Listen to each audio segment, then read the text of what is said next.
The music is loud to me. Everything is loud to me.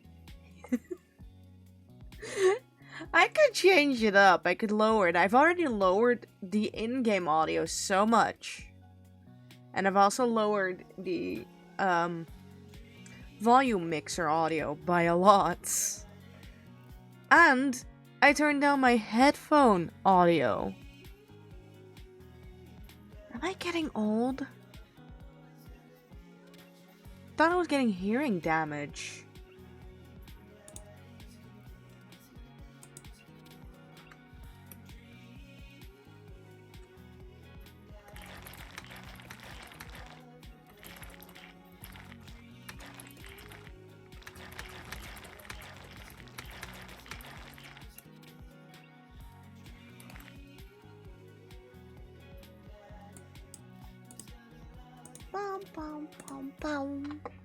I don't have the audio as well. I'm just going into it, I guess. Let me turn it down a little bit more. No, that's too much. Yeah, I'm gonna look for my Dream Daddy. Got this game gifted like 2 years ago. Never played it. I also want to start off some parts of the stream. Oh yeah, Sucker can get bent. Honestly, I don't even think this would be a game that she'd enjoy at all. My mother is right downstairs. I can't be too loud. I feel far too awkward at this point. And I want to start some things off now with Twitter changing things up again. They will see the live post regardless and might be more inclined to click on it. With the new Twitter update that they actually launched it, all I can say to the people that I previously blocked, get fucking bent. I will die on that hill. Get fucking bent. You're blocked with a reason. Stay away from me. Thank you very much. And I know that will go one ear in, out the other, without actually acknowledging what I said. I am aware of the people I have blocked. I am fully aware. Ooh. There was also another thing, but I already forgot it, I guess.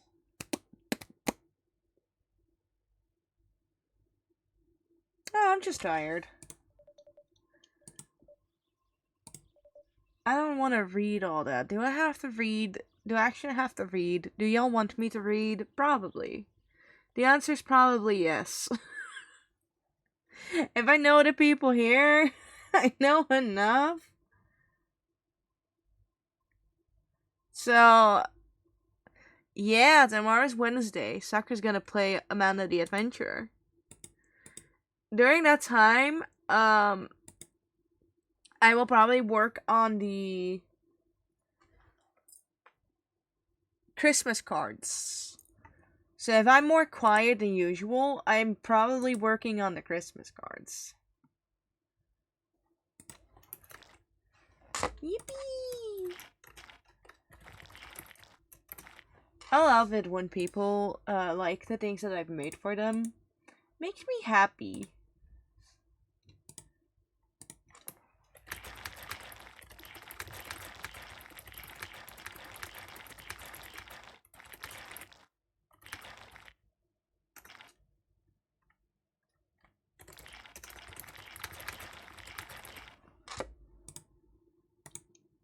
So, okay, Dad, wake up.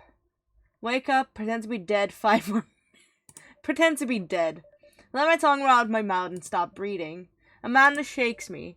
Come on, Dad, this hasn't worked on me since I was 6. Sorry, Amanda, this is the end for me. Dad, I swear to God. Amanda, I bequeath to you all of my earthly possessions, spread my ashes over my recliner. Okay, well, your corpse better get into the moving van because it's leaving soon.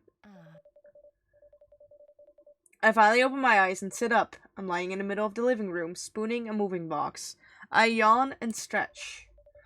Morning, Manda Panda. Yikes, Dad. Dad, Brett, go brush your teeth. Those are all letters that I cannot pronounce. Build that dad.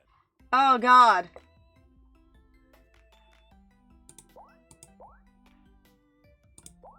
You know what?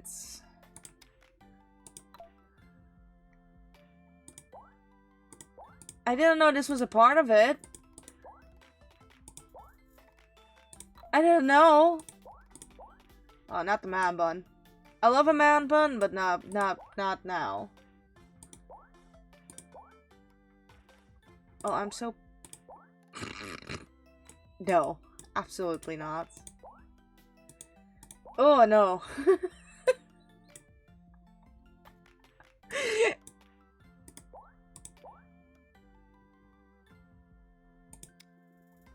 I like this option. Actually, why is this like that?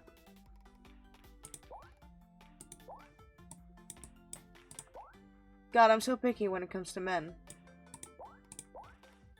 This is like my actual hairstyle. Oh.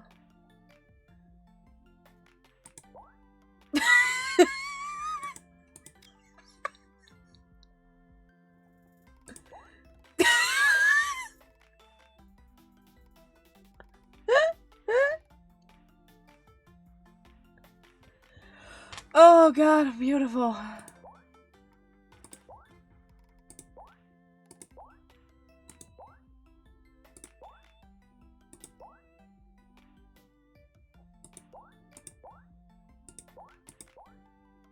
We're doing this.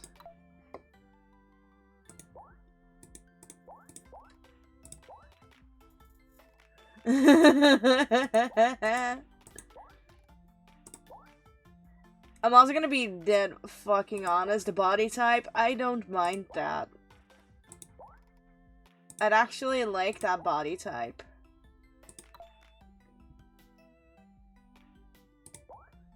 I like this. This is cursed. This is extremely... This is cursed. I like this.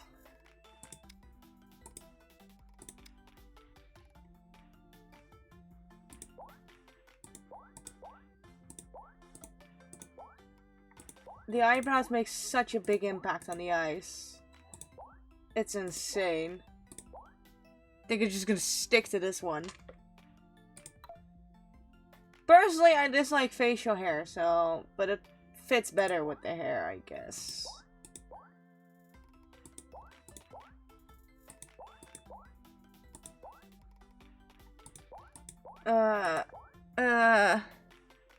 Oh, I like a dad bod like this.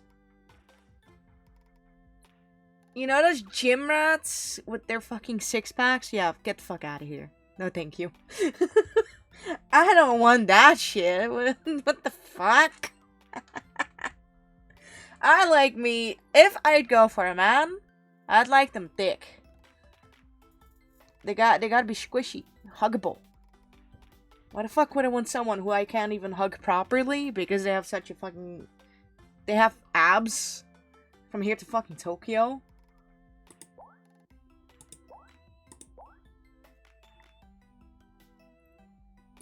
Thank you for lurking, Eileen.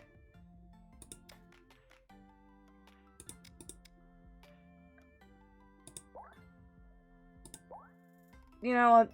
Let's go for that.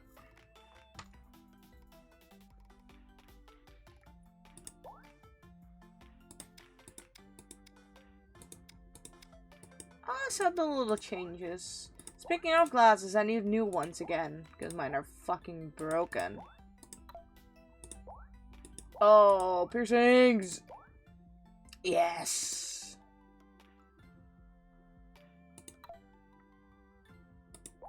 This is something I'd actually wear. Because of the thing at the chest area, you know? Oh, I love that.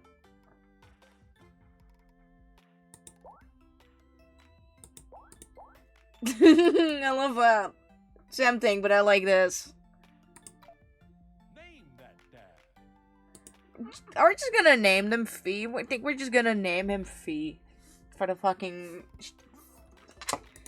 For the shits and giggles. Yeah. Be that dad. There we go. I was like, yes, Fee has a canonical last name. I just don't frequently use it. Did you fall asleep packing? I got most of it done, I think. Searching around the room, it looks like I did a pretty good job. Every box is sealed except for one. White straggler. What's in it? Looking into the box, I see a bunch of old photos and little photo albums. Whoa, I haven't seen these in years. Pull out one of the dusty albums from the top of the pile and begin looking through it. That's the coolest baby I've ever seen. The only way your father and I, the only way your mother and I.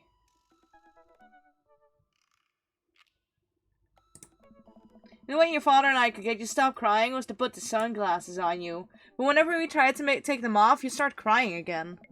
Spent the first 2 years of your life with sunglasses on. Nice. Halloween when you were maybe 4? Oh my god, that dragon costume. Hey, I have a big forehead too, I think. I experience it as a big.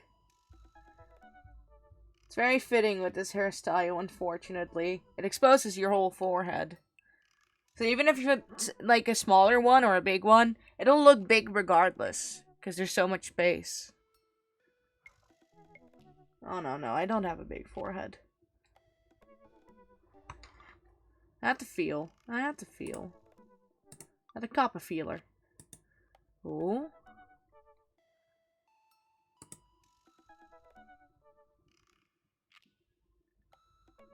Ooh.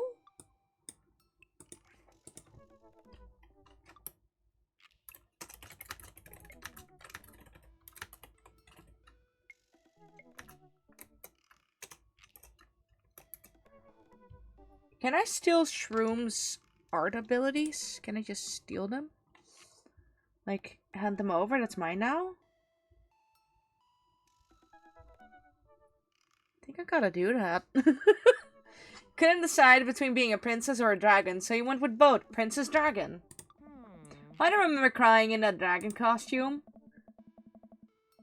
You can if you're Kirby. You know what? You make a point there. You make a point. Saw yourself in the mirror and realized you were afraid of dragons. Seeing yourself inside the dragon's mouth was a realization of your greatest fear, I think. You have to suck them up.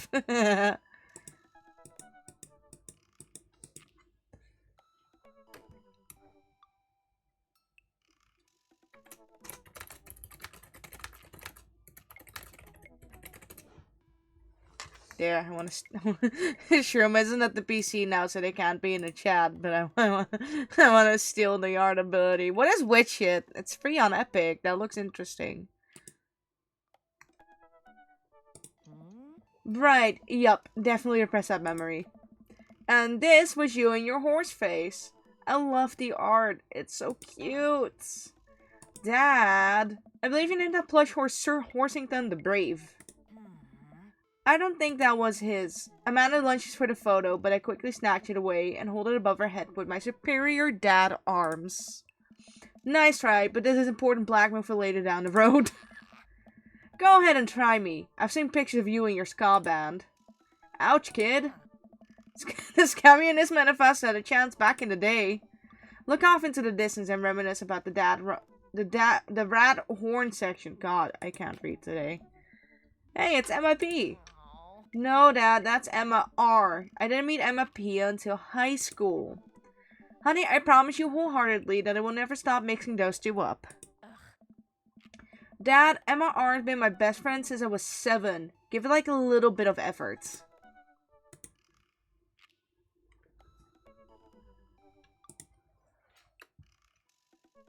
What a fucking landing pad you got there, I know, right? Oh, oh no, I have a cursed idea. What if we have Daddy Fee? Ooh, a good gender bent Fee? Ooh!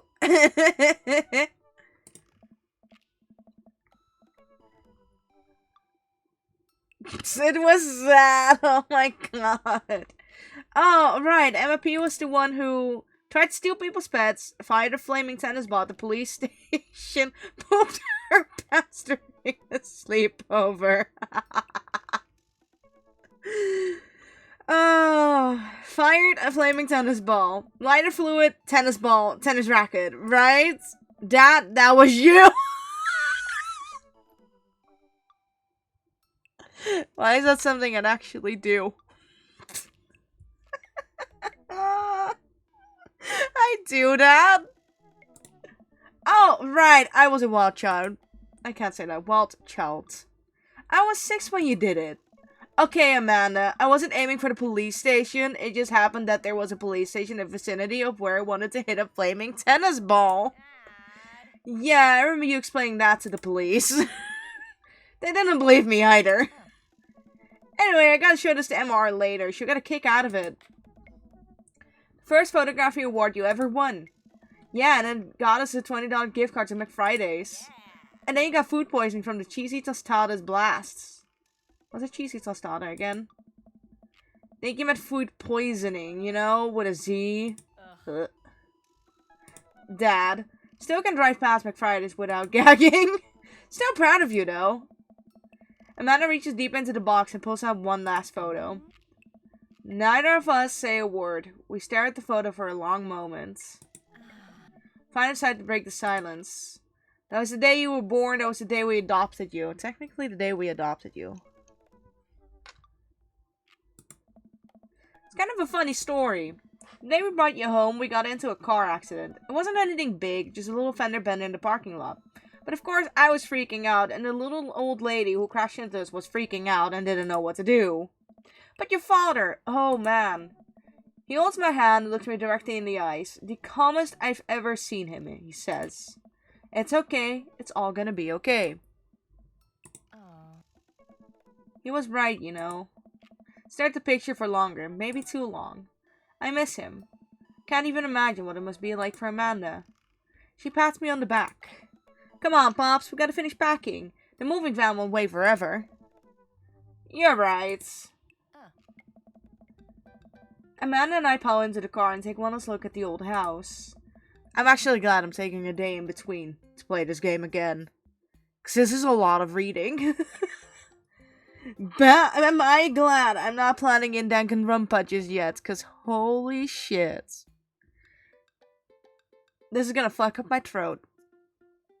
And I currently don't have a drink anywhere near me, so...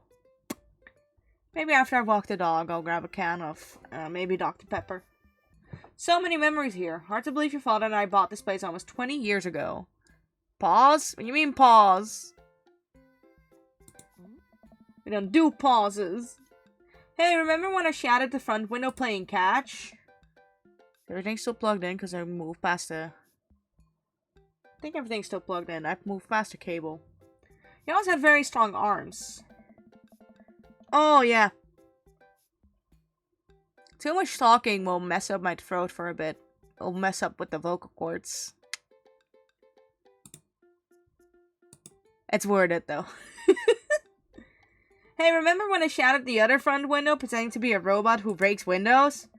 You were a very imaginative child. Hey, remember when I broke the whack bin window play? We get it, Amanda. You break stuff. And there'll be plenty more stuff for me to break in a new place. Memories to make and stuff to break. You ready?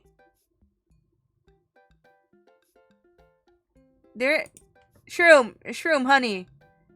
There's no emote only anymore. I think your device glitched. But the emotes only has been off. Oh yeah, no, I think your PC is glitched out. The emote only is off. I can promise you that. Sit in silence for a moment. I watch my daughter grow up in this house. It will forever hold a place in my heart, but it stinks a little bit to leave it behind. I'm ready. The moving van begins to pull away and I get the car into position to follow it. I watch our house, our old house, disappear in the rearview mirror. So what? So, sell me on our cool new pad. I clear my throat and do my best cheesy announcer voice. Oh god, can I even do that? What the fuck is wrong? What the fuck is wrong with your PC? Why does it say that? It's not here anymore. Also, why did my fucking Twitch on PC turn itself into Dutch? Back to English you go, motherfucker. I don't want to acknowledge the fact that I'm from the fucking Netherlands. Please. Please.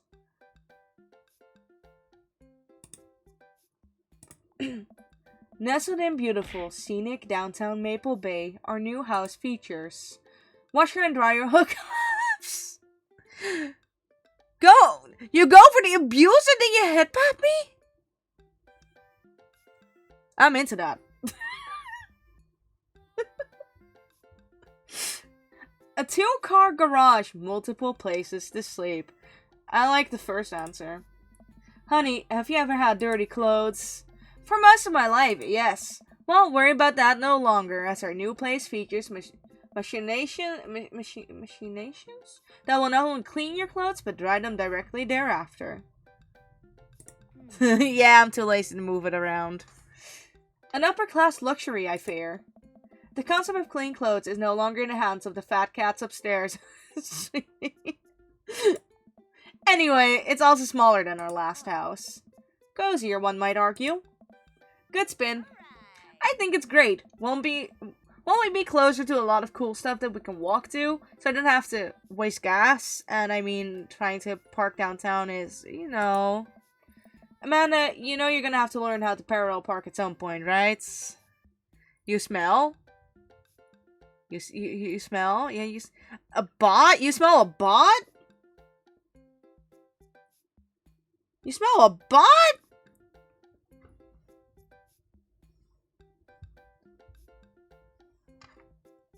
How do you smell a bot? Is it Newbie? Are you smelling Newbie?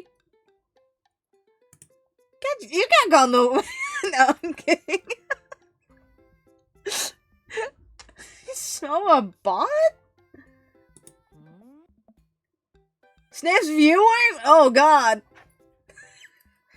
I think it might be Newbie.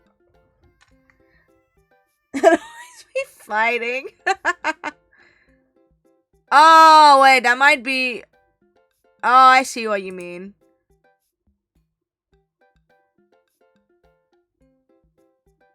Honestly, that might be it, yeah. They never chatted, they're just lurking. I don't think it's even one of my actual bots, they're just always there. I don't remember that one, that's been there for as long as I remember, honestly. Not gonna happen, Pops. I think someone needs to do a 3-point turn on their attitude.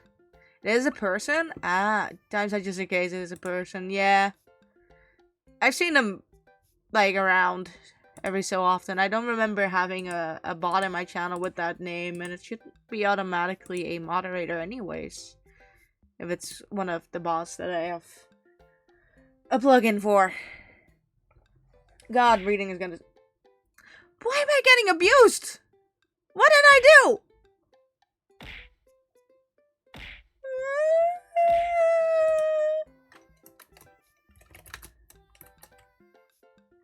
You know what? I'm gonna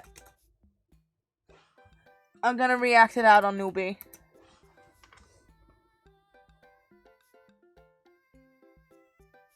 Oh, I'm so sorry, Newbie. How do you even do that? Is that the kick or the... what was it? Is it not the kick? I fucked up anyways. You're good, Newbie. You're good.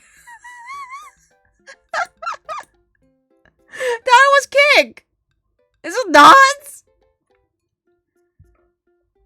Oh, throw! That was it. What was the elbow? Giving it, like...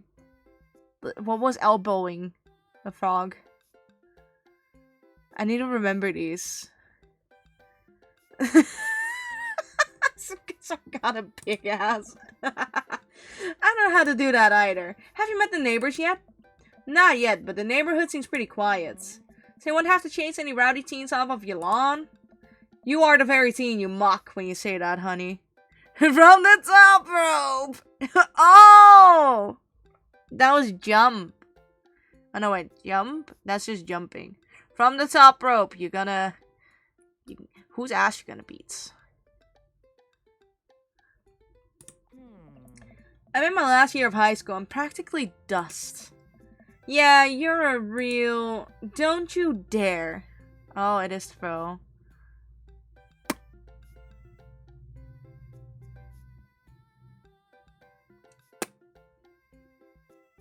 I'm gonna bomb you. Give me a moment. I'm gonna bomb you.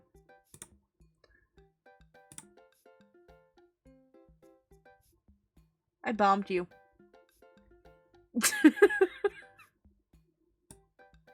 Okay, fine. Let me move my trigger fire a little bit. Can you what? I'm so scared now. Oh, you can bomb yourself. Yes, yes. Let me test something real quick. Because I believe most of my models are around the same height anyways.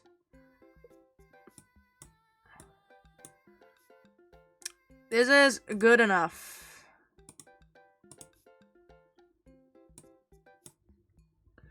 You want your box again?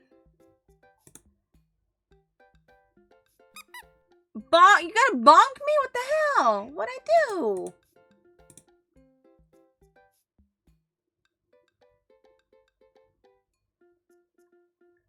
Okay, let's see. You know what? You want the skybox, okay, let's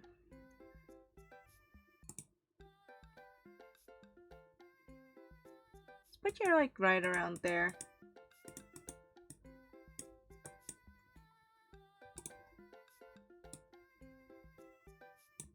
I feel like that is too small, yeah, that is too small.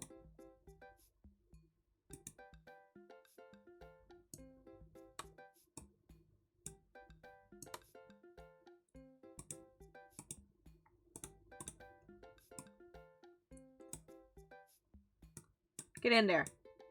Get in there, you weird little frog. Get in there. Shroom, I think your frog is calling you thick.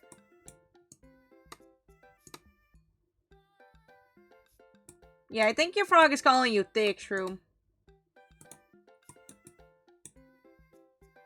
Your ass is dummy thick. Accurate. There you go. Your box of shame is back. Senior. Dad, I know where this is going. Citizen. I'm just gonna ignore that. You need to make a fish? You need to make a fish? Fish. I'm so tired, man. Yes. I need more stream avatars as well. I have so many ideas. But Shadow hasn't worked on more yet.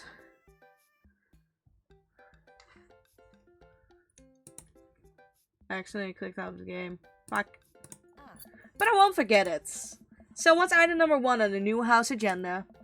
Oh, first we need to forge a path through the solid wall boxes that's blocking the living room. Still have to install the washer and dryer, and we need to go grocery shopping. Pops, cool your jets. You have to promise me that we're gonna take a break and explore the neighborhood. Okay, you're right. We'll get some work done and then check the area out. We pull up to the new house and step outside. The lawn is freshly mown, and the for sale sign is still in the yard. Hiya! And with a swift kick from Amanda, the for sale sign is no more. Nice one, Sweet Bee. I got a problem with authority. So do I, Amanda. So do I. I'm so proud. Man, on a karate chopping tucking me out. I could really go for a sandwich. An ice cream sandwich. Sweetie, it's 10 a.m. Fuck authority, man. We need to unpack first. I need some coffee. So, did you see all the dogs in the park nearby? You know it. Thank you for moving us to an area where the dog-to-person ratio is very high. I only want what's best for you. I hope you're prepared for the frequency at which I interrupt conversations to yell "dog" to rocket way up. I mean, you do that a lot all. Hey, it's a dog! That's me. Wait, false alarm. It was just a funny shaped rock. If you want to see Rule Dog so bad, let's go to that park around the corner. Why is Amanda me? Man, I begin to stroll through the neighborhood. I can't believe how beautiful it is outside. Kids are playing in the street, the flowers are in bloom, and the faint smell of a nearby barbecue drifts through the air. This place is nice. Too nice. I don't trust it. Good eye, honey. You can never be too careful. See that baby in that stroller over there? Government operative.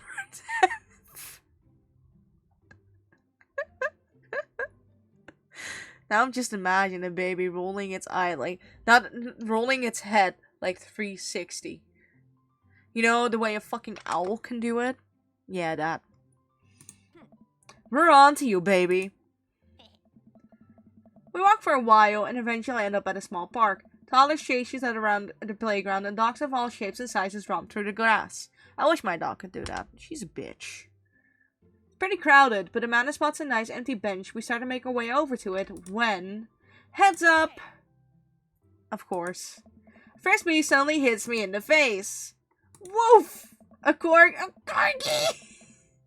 Corgi with a neat plate handkerchief tied around its neck bounced up to me, wagging its tail. Hello, did you try this thing at my head? I like your necktie. Let's ask the dog it. Bark! He runs around in a circle and nudges my leg with his nose. Oh god, this is the cutest dog. Can I help you? Impart upon me your wisdom, tiny dog. Pet the dog. You don't pet a dog without the owner's permission. That's basic knowledge. Woof woof. How long do I have left? How did you know? Do you have tomorrow's lottery numbers? Borf. My god, this dog knows more than he lets on. You definitely could have caught that. A guy in a Hawaiian shirt jogs over to us and takes the frisbee from me. I like you. Thick boy. You know, frisbees are traditionally caught with your hands, not your face. While you're traditionally not supposed to aim for people's heads, it's a new technique. I'll catch you with my teeth next time. You caught me off guard on this round. Not again. Not ever again. I'm just messing with ya. I'm Brian, by the way. Oh, your name Brian? Of all names. I'm Fee, and this is my daughter, Amanda. Look over at Amanda, only to find her sitting on the ground rubbing the dog's tummy. Hi. Your dog's cool. Old Maxwell sure loves the attention. It's great to see another father and daughter out here on such a sunny day. What's yours? Bye. Brian gestures over to her grassy knoll, where a young girl sits on a checkered blanket. She's reading a book bigger than her head. She puts it down and over to us. Oh, she's adorable. This is Daisy. She's reading the Brothers Karamazov. Her teacher tells me that she has the reading comprehension skills of a high schooler. How old is she? 10. She's a precocious little youngster. Whoa. My dash on dad instinct kicks in. I must brag about my child's accomplishments. Oh no, it's happening. Oh no.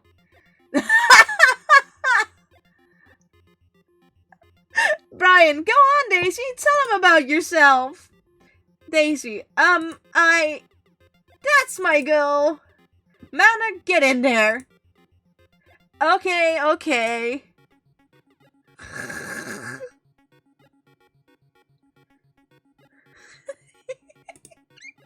Amanda here just recently won a local photography award. Wow, congratulations! Brian loses 10 HP! Daisy actually just won a statewide poetry contest. Oh, 15.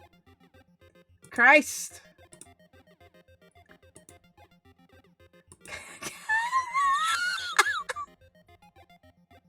Can't switch daughters, Amanda's your only daughter. Last week, unprompted, Amanda helped an old woman with her grocery bags. It's extra powerful. Brian loses 20 HP.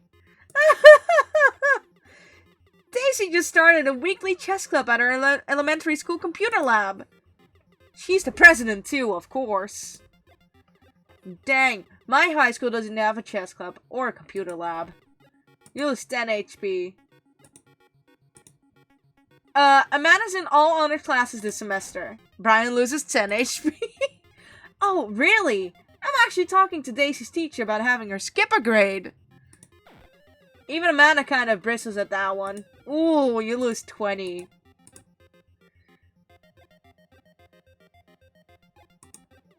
Thumbing through your phone's browser, you managed to pull up a photo of Amanda winning her 10th grade spelling bee. Wow, congratulations, Amanda. Daisy's getting prepped for her annual spelling bee right now. Hopefully this will be her 3rd win in a row. Yikes, you lose 5 HP. Daisy sold enough candy bars this year to get the top prize, a canoe. We're taking it out next weekend. How's that even possible? Amanda could barely get one of those sticky hand things. It's extra powerful. You lose 20 HP. The flourish, you produce a band-aid from your pocket, take a knee and start to apply it to Amanda's arm. What are you doing, Dad?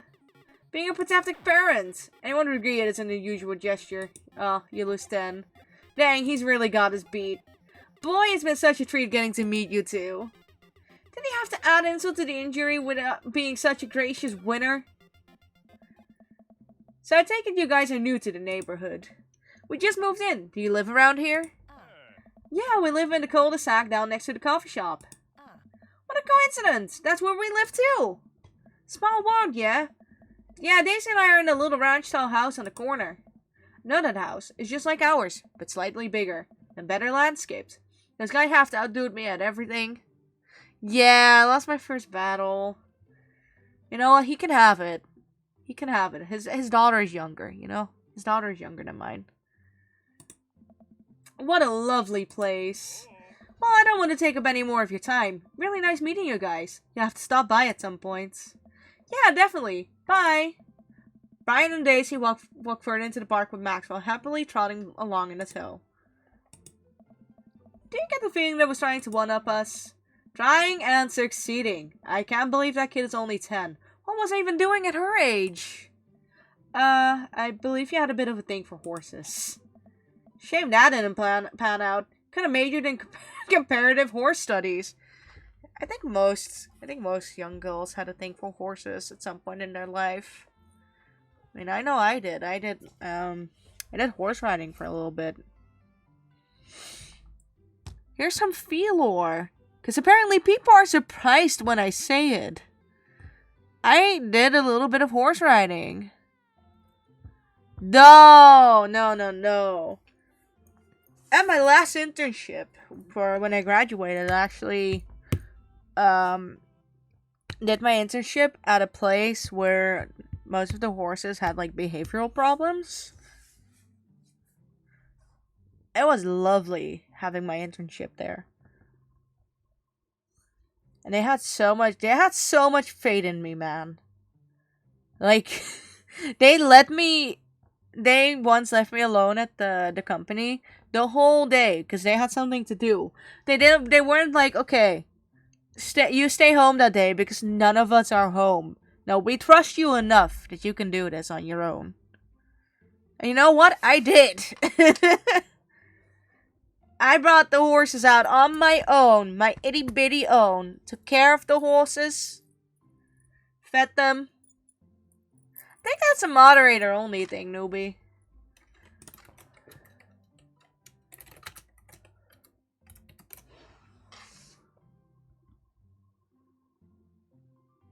Yeah, it's a moderator only thing. Here's another thing that surprises people. I used to do Just Dance.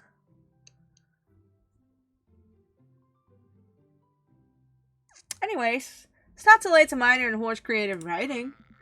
Too close to the truth, Dad.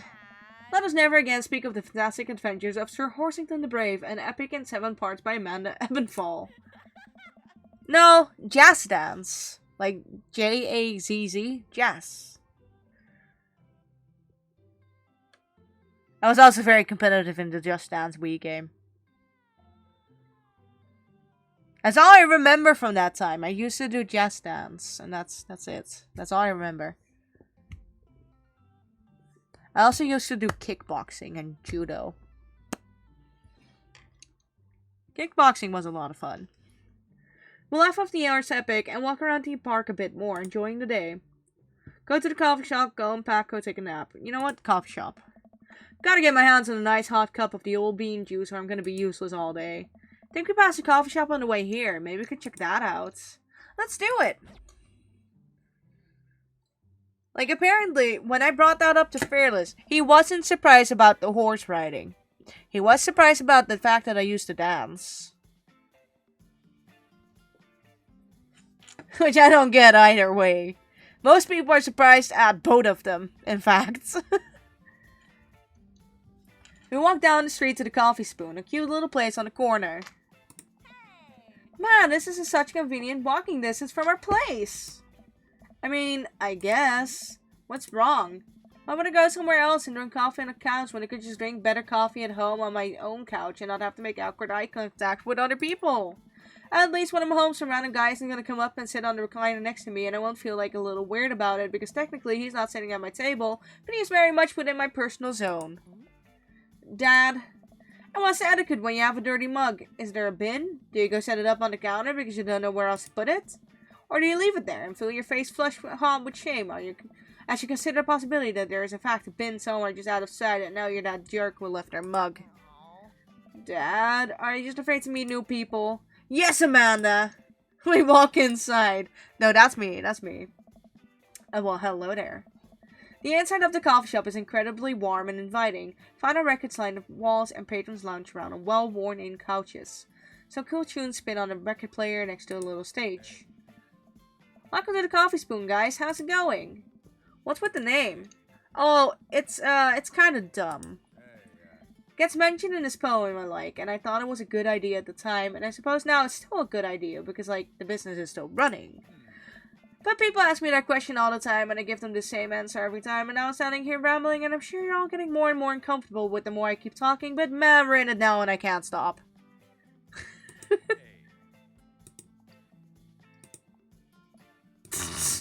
So, what it'll be. I scan a chalkboard menu and I'm immediately overwhelmed. I'll have a Godspeed You, black coffee, Ice Taken and Sarah, chai on a classic. I don't get it. Oh, it's a pun. Godspeed You, Black Emperor is really amazing and influential progressive rock band known for the sweeping soundscapes and... Oh, he's autistic, isn't he? I'm doing the thing again. But coming right up. And for you, I'll have a macchiato de marca, please. God, now I want coffee, but I'm not so much on all the different kind of coffees. Coming right up, do you want that in small, medium, or Biggie Smalls? Medium. Wait, is Biggie Smalls big or small? I should change that, shouldn't I? Matt sets to make her drinks, and Amanda and I take a seat on one of the couches. What's his deal? Let the man make his puns. They're cooler bands than you listen to anyways. Hey! Ska was cool once! This couch is actually pretty comfy. Maybe not comfier than our couch, but it's alright. Got lumbar support, you sink right into it. Okay, it's comfier than our couch. Amanda nudges me. This place is right next to our house, and that gang seems not only cool, but also just as uncomfortable with talking to other people as you are. You should totally become friends with him. I don't know. Come on, what we say about meeting new people? I can't meet new people if I always stay inside, and also don't go outside, and also don't talk to people. See, we're making progress. God, I'd hate if I had a person like Amanda in my life. Go out and meet new people. No. No, I don't want to. Matt sets her drinks down at our table and immediately burned the roof of my mouth. Good one. Hi, we're new in the neighborhood. I'm Amanda and this is my dad, Fee. Oh, right on. Pleased to meet you both. You ought to come by while my daughter's hanging around the shop. You two might get along. Yeah, I'm sure we'll maybe come in from time to time. Amanda kicks my legs from under the table. I'm sure we'll be in here a lot. You know what? Let me get you guys' opinion on something. Matt goes into the back and comes out with a fresh plate of something that smells amazing. I'm working on a new banana bread recipe and I need help coming up with a name for it. Well, I think we're gonna have to taste it first so we can get the full flavor profile of, and really appreciate the flavor sensation of. Amanda nods vigorously. She knows this game.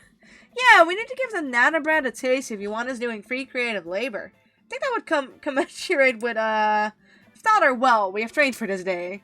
She's gonna give you guys free banana bread anyways. Right, yes, that. Matt serves us a piece. Amanda and I happily chow down. This is amazing. Thanks. The secret ingredient is bananas. So, any ideas? I'm stumped. Well, I think I might only be able to give you dad band puns, but I'll give it a shot. Banana Bread Kennedy's Grateful Banana Bread writes at Banana Bread. I like Banana Bread Kennedy's. You know, like the punk band? I thought you said you only knew dad band puns. I'm a hard dad. Dad actually has a knife ring to it. Really? Yeah, Banana Bread Kennedy's. Strong decisions. That's art, baby.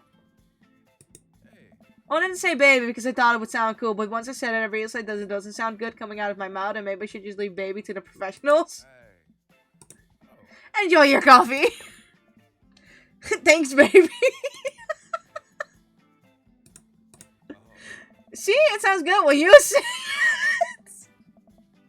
Ooh. Oh yeah, 100% autistic. Across the way, a man catches my eyes. He sits by himself, brooding over a cup of coffee. Our eyes meet just for a moment.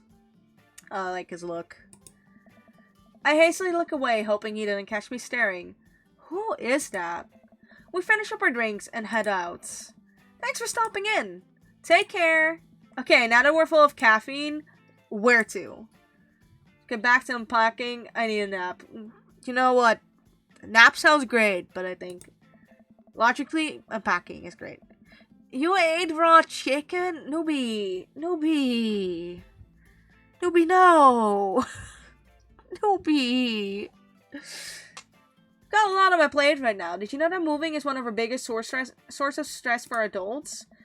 Is it right behind the constant fear that you smell bad and everyone's too polite to tell you? Oh yeah, no, I fear that one.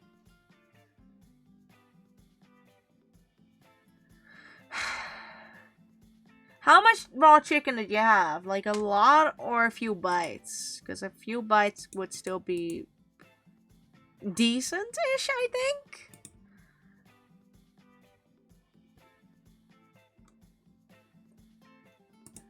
Probably. Do I smell bad? Mana gives me a whiff. You're fine, Pops. Let's go home. Not quality, not quantity. By quality, not quantity. Get to work unpacking the various boxes around the living room. Couple hours pass and I get some good work done.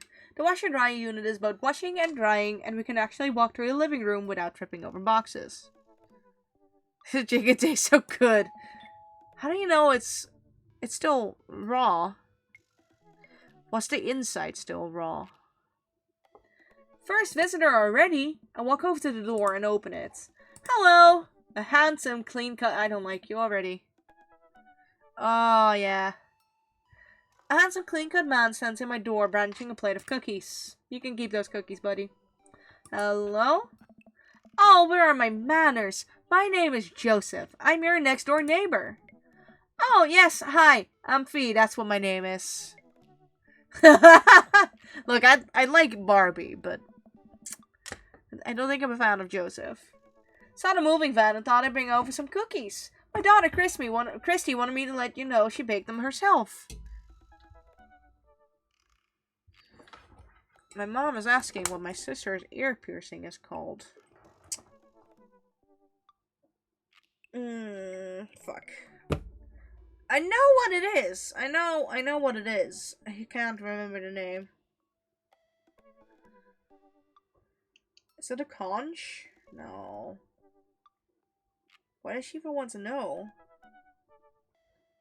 No, it's a, no, it's a diet. Diets? Whatever, fuck.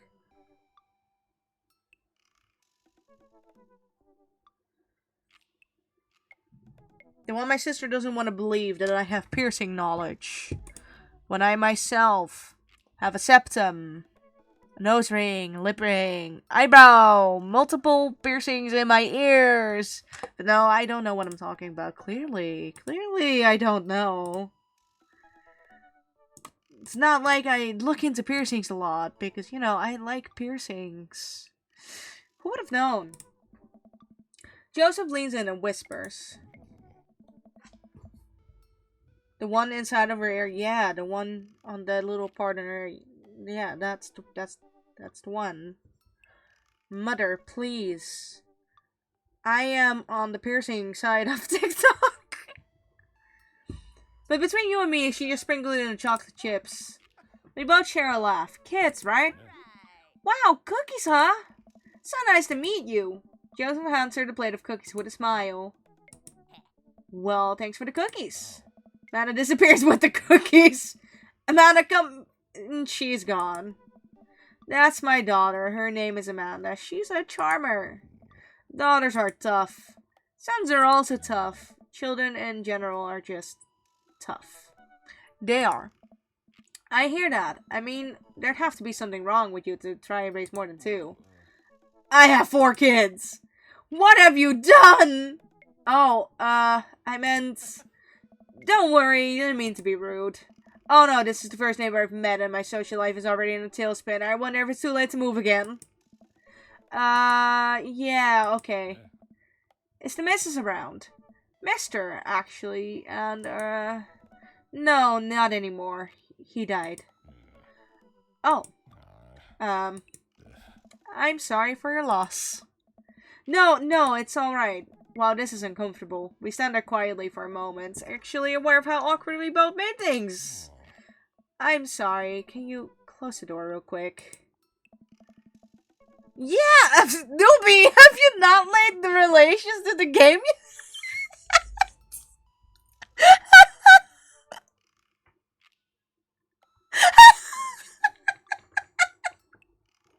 Oh, newbie! Okay, now bi could, you know what? Let's say he was bi. Because honestly, we're not doing bi erasure here. We love this, but we love the bisexual people as well.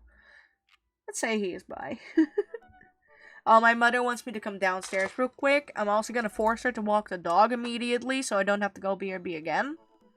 So I'll be on the BRB screen.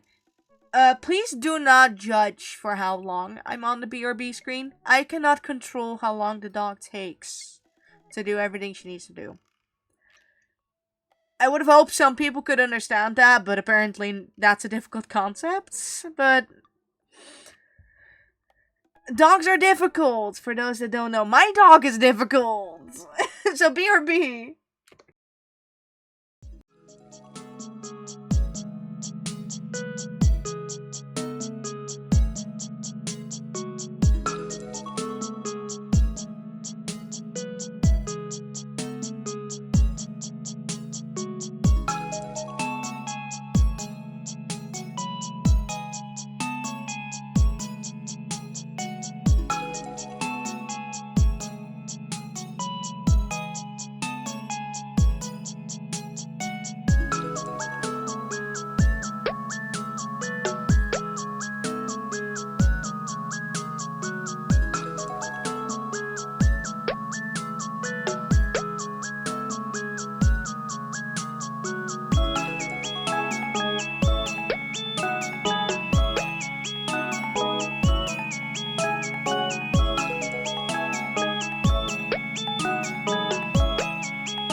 Took longer than expected.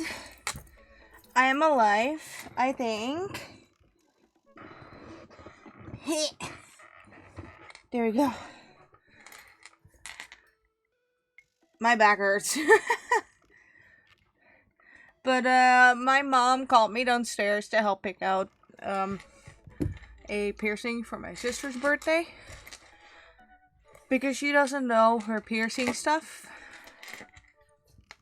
And I have bought piercings quite frequently at this point. The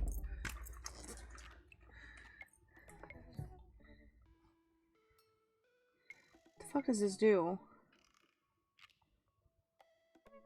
A hand warmer, heat and portable.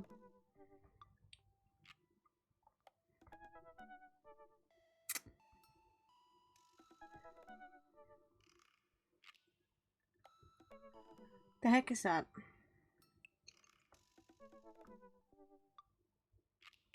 I don't understand that. But dog went on a walk. Dog was annoying, per usual. I was allowed to order a piercing for myself as well. Because I still need to replace my eyebrow piercing.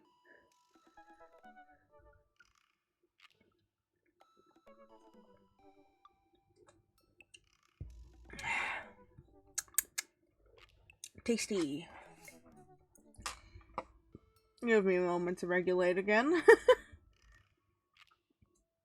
Okay. I look at Joseph quizzically, but comply. After a second, I hear a knock on the door. Opening it, I see Joseph standing there with a huge smile. Hey, I'm your new neighbor, Joseph. I promise to not talk about your dead spouse this time. I'm throwing a barbecue for the cul-de-sac, and I'd love for you to come by and meet the rest of the neighbors in our community. What do you say, pal? That sounds great. My daughter, Amanda, and I would love to stop by. Also, 4 kids is a perfectly normal amount of children to have. We shake hands and seal the deal. Aye. Well, neighbor, I'll see you at 3 p.m. sharp on Saturday. Sure thing, neighbor. Joseph starts walking away, but stops to think for a second and turns around. Hey, in all seriousness, raising a kid on your own can't be easy. If you ever need to talk about stuff, I'm the youth minister at the church down the street. Of course you are. Oh, I don't know. I wouldn't really consider myself a youth. You look pretty young to me, but suit yourself. Thank you, newbie. Oh man, I cannot imagine constantly reading things. Apparently people like my voice enough for it, but I stumble on my wording a lot. Because my brain reads faster than my mouth can speak. And with that, Joseph's gone. He seemed nice. Lana walks back into the living room, crumbs on her face and cookie in her hand. That was the smoothest recovery I've ever seen. I should be taking notes. See, you're already fitting in great. Where'd those cookies go? They're gone. I'm sorry. If it makes you feel any better, they weren't very good. So you ate all of them anyway. I guess that makes it big time. Any ideas? Joseph probably wants his plate back. I think we get a ton of good neighbor points if we bring this back. We're gonna be the best neighbor in this whole cul-de-sac. We're gonna kick all the other neighbors' butts. What kindness. Matt and I step outside. If you ever want a good drink, actually I personally like this drink a lot. The Uggo Strawberry Cream Soda. I really like that one.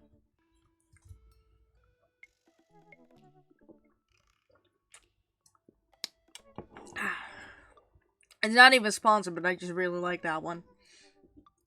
The brand is Uggo. You know, the candy one? And then the strawberry cream soda. I need more cans of that one. It's really tasty. Shoot, I'm actually not sure which house is his. The other one that I really like is, Mogu Mogu. I really like Mogu Mogu and then Blueberry. I'd hazard a guess, it's the big one with all of the well-groomed blonde children sitting in the yard. Good eye, kid! And remember, we need to make a positive first impression here. Keep it light. Oh, Mogu Mogu is great. Love it. I need more of that as well. I have a big bottle still sitting around. I have a little bit of... But do you mean the candy with lollipops? I don't know if Uggo has lollipops, but I know... No, I know which one you mean. That one also has sodas, but it's not the one. I think. Alright. Don't mind the messiness. I have a little bit of messiness on the desk.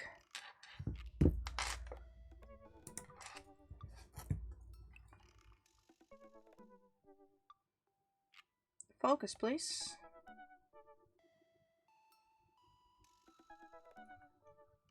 This one is mostly at the more cultural section of the Albert Heijn. At least here it is. But so is the Mogu Mogu, and near Fearless's place, the Mogu Mogu is near the rest of the little drinks, so...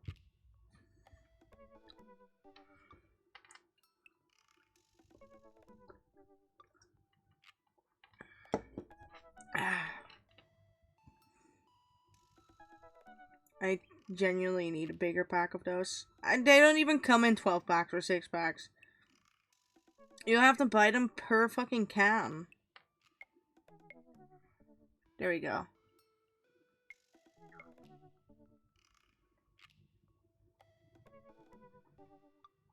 And they have a cool... Yeah, they have the big ones. I usually get the big ones. Because it takes me at least 2 days with those if I drink the big ones. Small ones just don't suffice.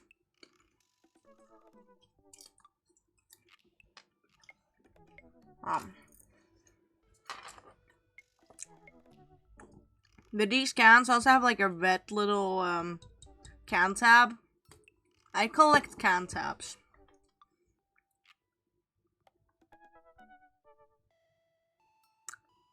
I saw the bubblegum one, and I don't know how to feel about it. I've never tried it. I have never tried them. I've only ever gone for the blueberry one. Just like, Gazeuse. I hate the Gazeuse bubblegum. It's awful. We walk up to the kids and wave. Hey guys, is your dad around? They all just stare at us blankly. Just wanted to, return this nice plate, and thank you for the cookies. Geez, these definitely are Joseph's kids. They all look exactly like him. They were really good. I mean, I heard they were good. I didn't get to eat any. I chuckle nervously.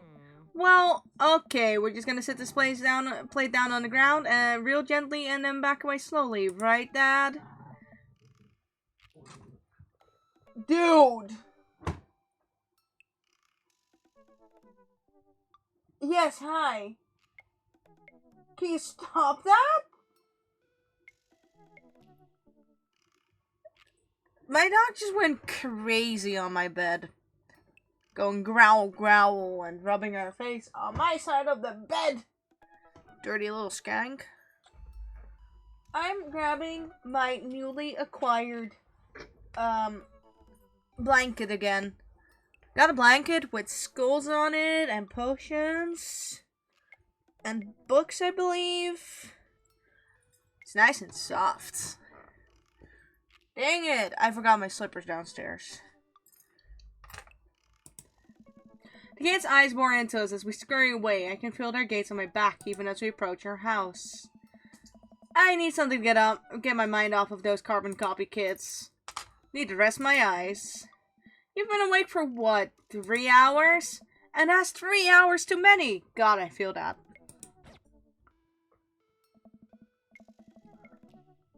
As we're walking home, I hear heavy footsteps coming up behind us.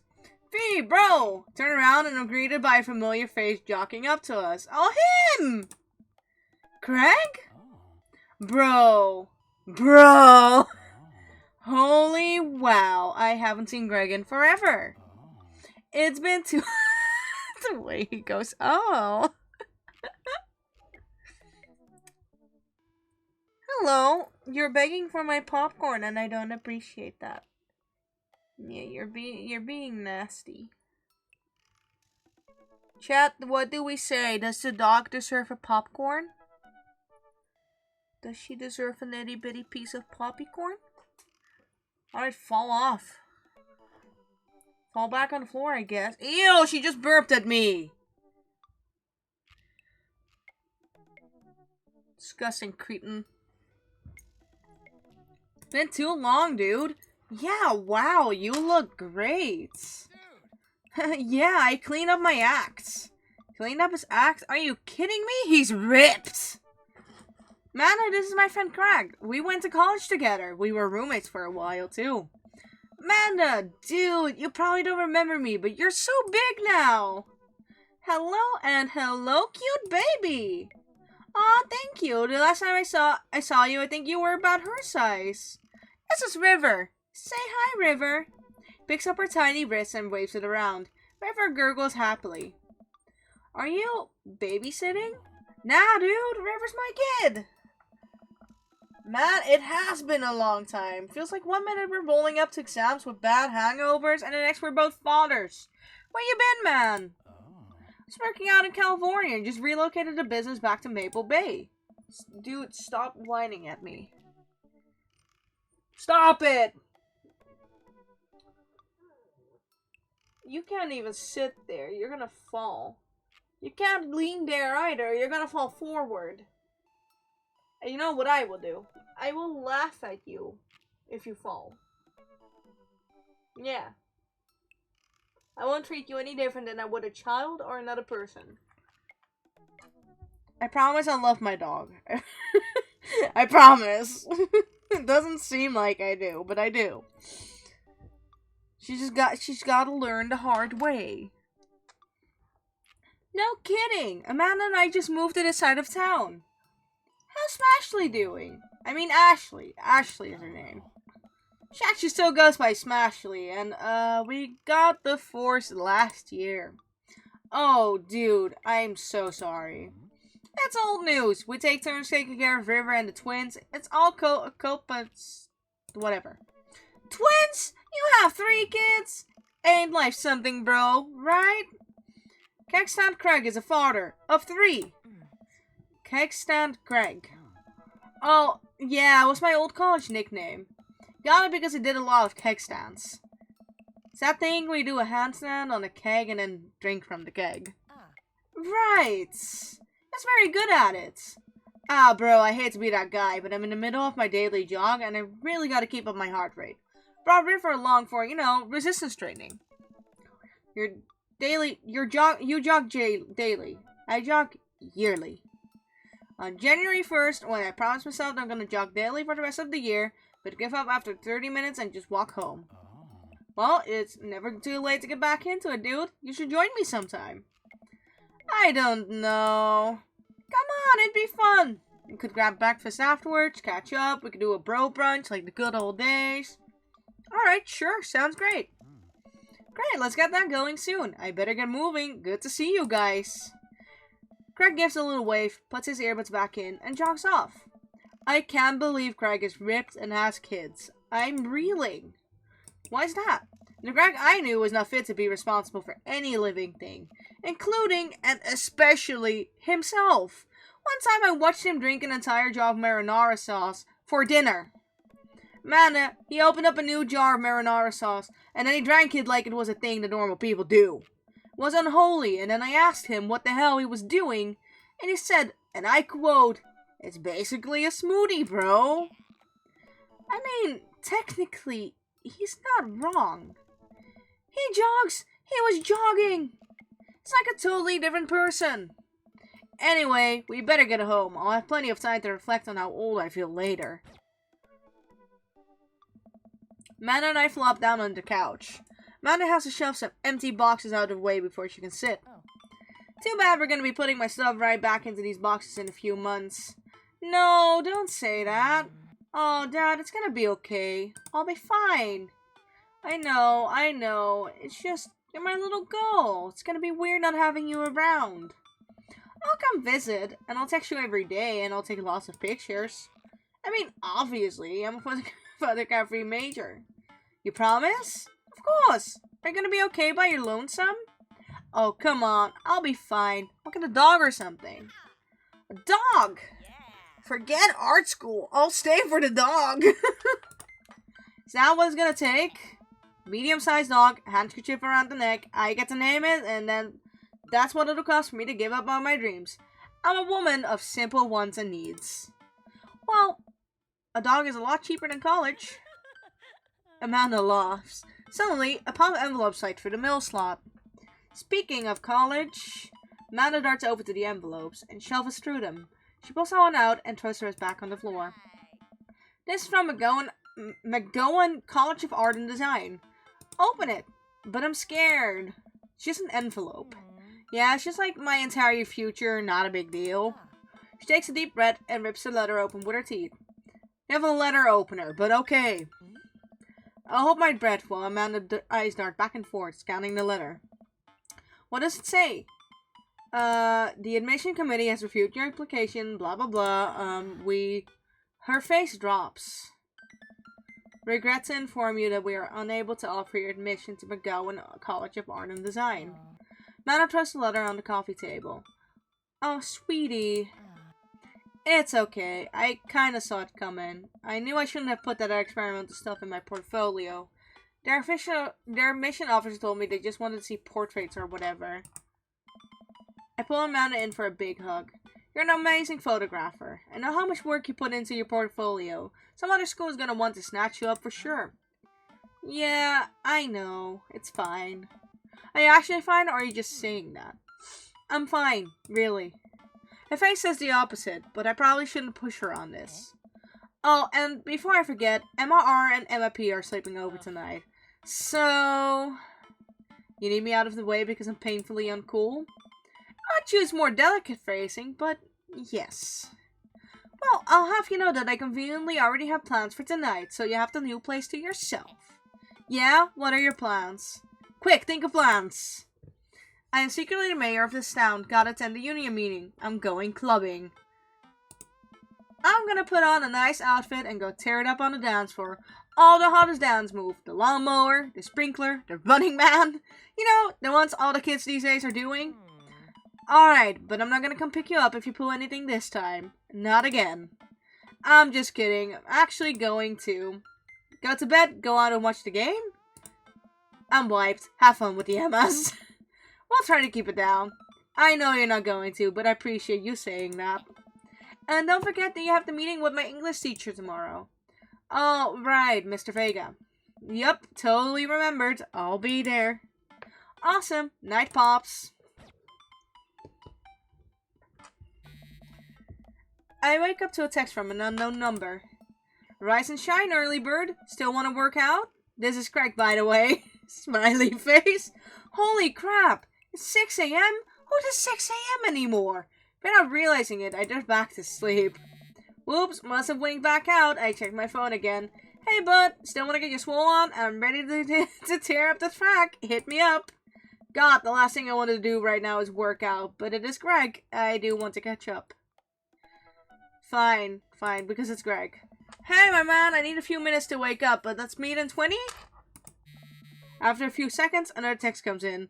The small face is so me. It is, newbie. Sure thing, meet me at the gym. I stretch and my bones creak. Oh, me every single morning. Gotta stop falling asleep on the couch. I throw off my blanket and hey, wait, I don't remember falling asleep with a blanket. Amanda must have tucked me in after I fell asleep. Bless their child. I reluctantly brush my teeth, throw on the only clothes I've owned that are kind of gym appropriate, and head out. The neighborhood is quiet and serene as early in the morning. Birds chirp and the grass is still wet with dew. Surprisingly, the gym is pretty crowded. I spot Greg standing out in front, stretching, of course. Of course he spots me and waves enthusiastically. I always had trouble with saying that word.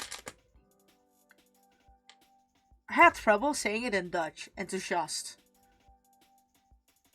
I had so much trouble saying that word. That's what I still remember from elementary. Dude, you cannot stand on my iPad. It's an Apple product. Those break too easy. Hey, bro. Good morning. Hey, good to see you, man.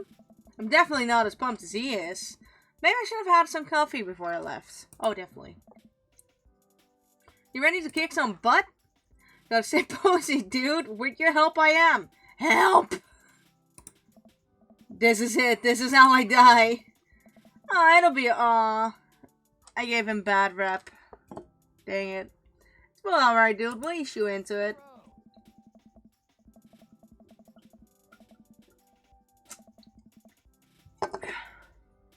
My drink's already gone.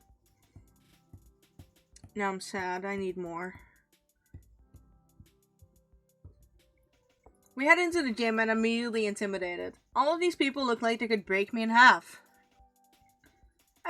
I think he is. I think he is, newbie. Seems like Greg is friends with all of them. He high-five and finger guns all of the cool jocks in the room. They look like they could and would steal my lunch money to spend on protein shakes. Come on, bud, let's warm up. We now go to the treadmills, start walking. Okay, I can walk. Walking is good. This is a decent place to be walking. So, I know we are on treadmills. Yes. And those over there are ellipticals. What the fuck are ellipticals? Very good. What is all this other stuff? Dude, I don't even know half the stuff in the fucking gym. I don't go to a gym. I am insanely insecure. Greg laughs. They might look a little scary, but I guarantee that all of them serve a specific purpose for building muscle mass. I watch as a dude in a muscle tee flexes a muscle I didn't know existed on a machine. I think it was once used to process grain into flour.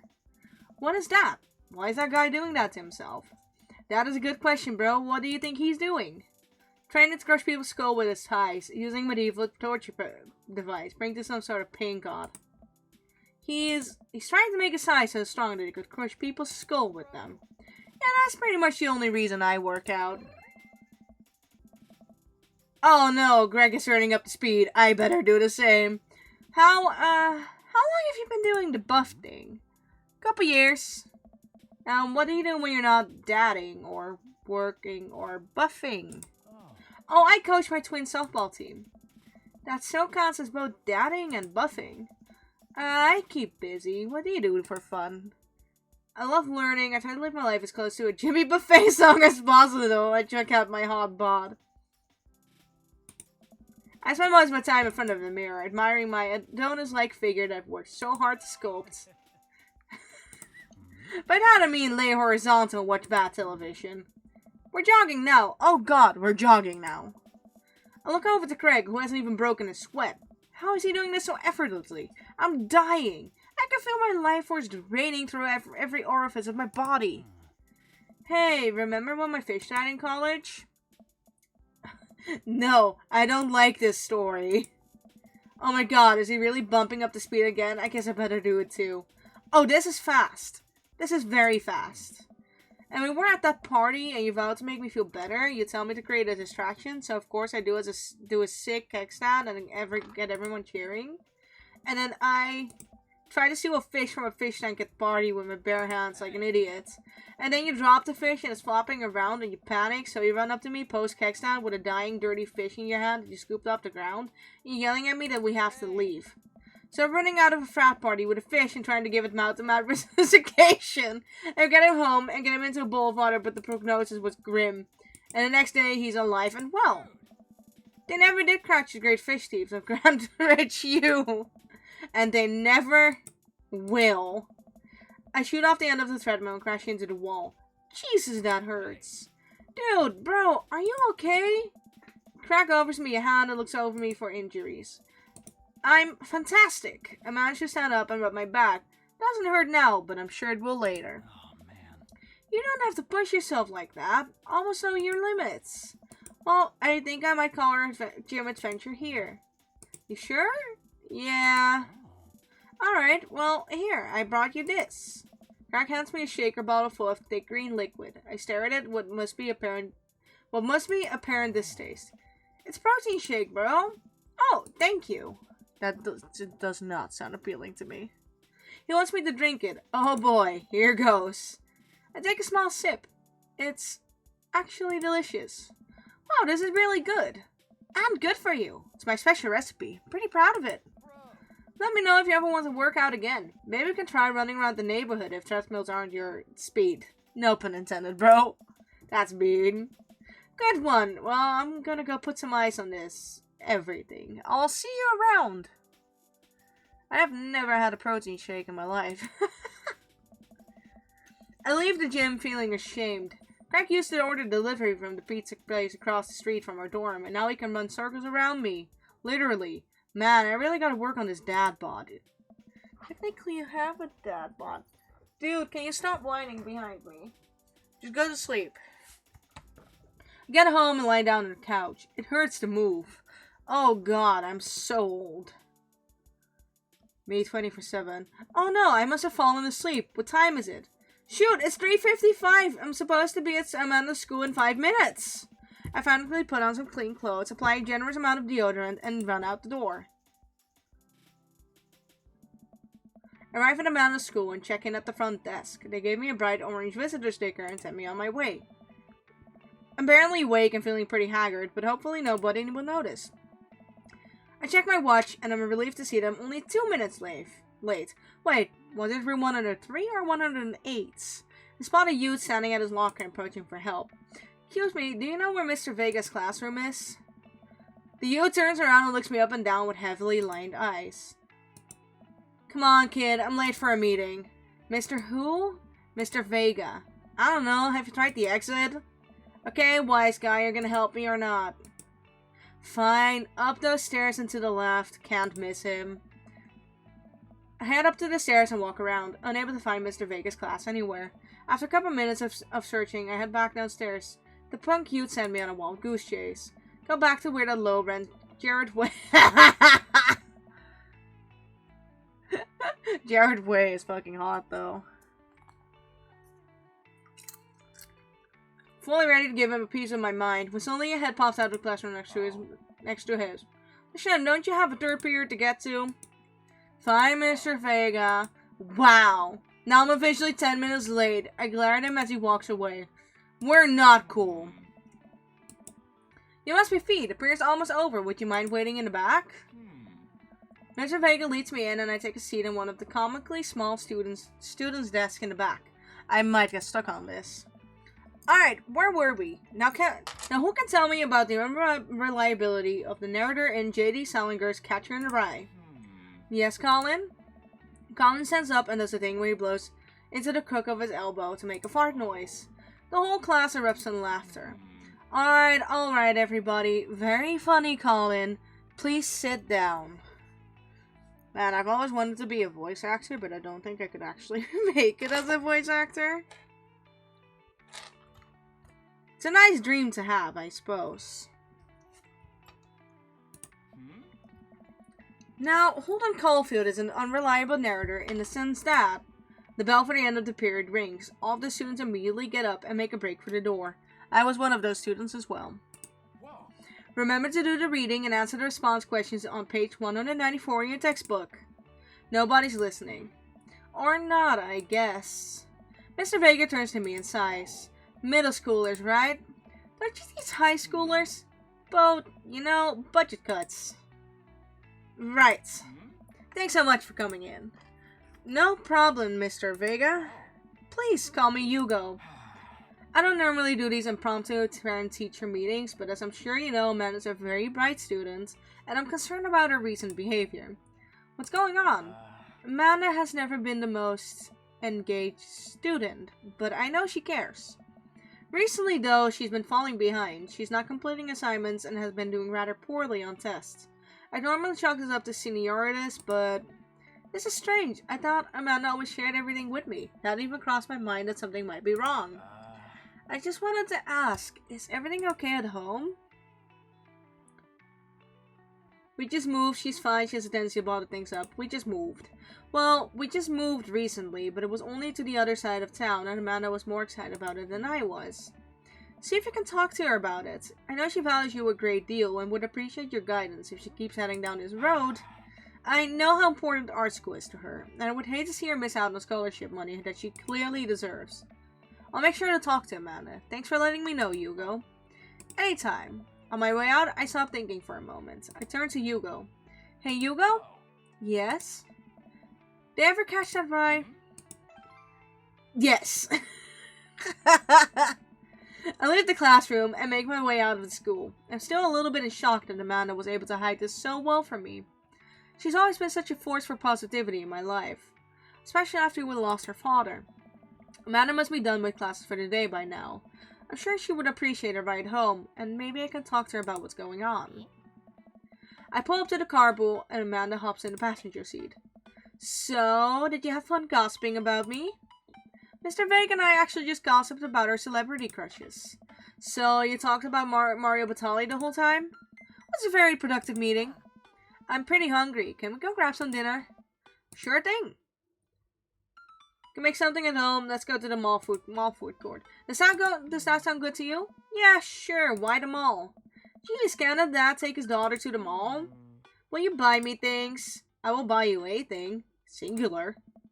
Sounds like a deal to me. We drive in silence for a short while. Amanda plays a game on her phone. I should say something. You know, sometimes when a kid gets older, they find that they have to keep things hidden from their parents. And that's okay. Because sometimes that's what kids do. And that's okay. But also, sometimes it's good to have the parents' perspective. Because, you know, maybe the parents have also dealt with similar situations. And maybe they're a little cooler than you give them credit for. Anyway, what I'm trying to say is that it's good to share. Love you. Have you been reading my tweets? You have a Twitter? What? Never mind. Look, sweetie, Mr. Vega said you haven't been participating in class, and that you're not turning things in. Oh, I'm fine, Pops. Seniorities and all that. I thought you liked Mr. Vega's class. That's fine. He's fine.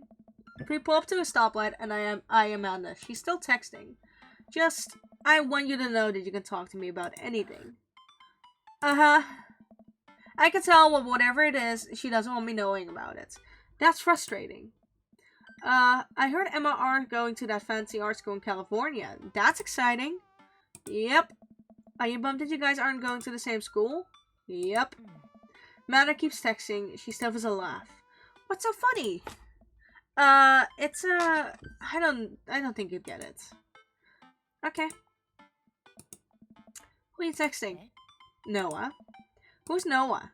My friend. Does he go to your school? Yep. Do you like Noah? What? No! Dad! I can't believe you would. Dad. I mean, geez. Why would you? Gross. Sorry. Just asking. Dad, he's just my friend. Is he?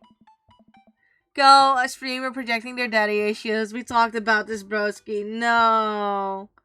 Why you gotta come for my daddy issues? Why is my fucking chat just not up to date? Now it is. I mean, given that this game is like made in, I believe, 2017?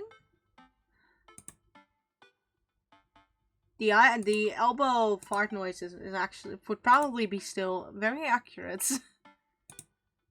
But then again, high school was a different experience for me.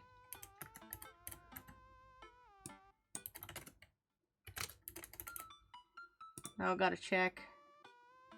Yeah, 2017. Guys and girls can be friends. He's my friend. Okay. Jeez, this is going well. Well, good talk. Love you, kiddo.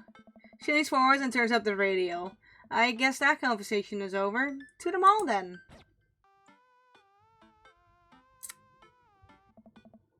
Man, I actually feel called out. I have parents' issues. What the fuck? Gotta put that back down. We arrive at the mall, a big indoor shopping center with a couple different floors. It's kind of dead, but that doesn't stop a mall security guard from yelling at a group of loitering teens. Let's eat something disgusting for dinner. Hell yeah! Language, missy. Heck yeah? Better. We approach the food court and evaluate our options. There's greasy restaurants after greasy restaurants. My heart burns just looking at the menus. Nobody looks happy to be here. It's a mall. What did you expect? What are you in the mood for? Bread dipped in sugar, bread with cheese on it, or do you just want me to inject some fat directly into your bloodstream? Extend my hand to her. Will you do me the honor of sharing some nachos? She takes my hand with a grin. It would make me the happiest, cheesiest girl alive. We ordered a giant pile of chips and a naturally orange... That's just fucking American, okay? I've seen the way some of the American products look compared to European products, and holy shit, what is up with y'all shit? Genuinely, what is up with it? That doesn't look healthy in the slightest.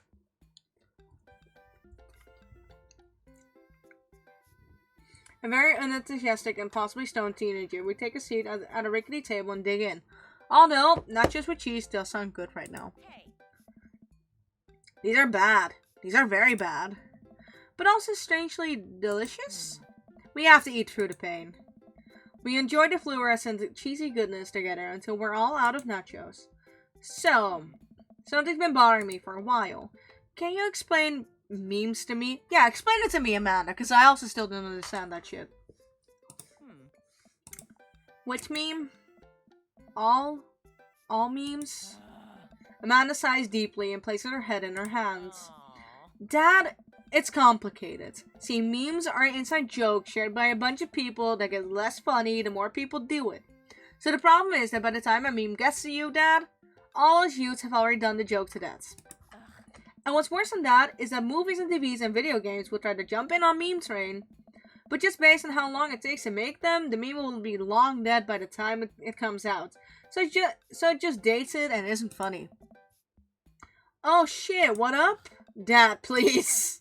Anyways, changing the subjects. Where to now? Wanna go to that goth store? What? You know, the one that's all black and tries to establish itself as anti-establishment despite being an exact representation of the establishments? I don't know what store you're talking about. Let me guess, Hot Topic. You know, the one where you can buy chain wallets, and it's basically an assault on what people fought so hard against in the punk and hardcore movement of the 70s and the 80s. Dude, you gotta be more specific. The one you threw up in that one time. Oh, that one! Amanda runs into the store with me trailing behind her. She makes a beeline for the back. There it is! You can still see the outline, kinda. I'm so proud? Speech! Amanda. Speech! Speech! Speech!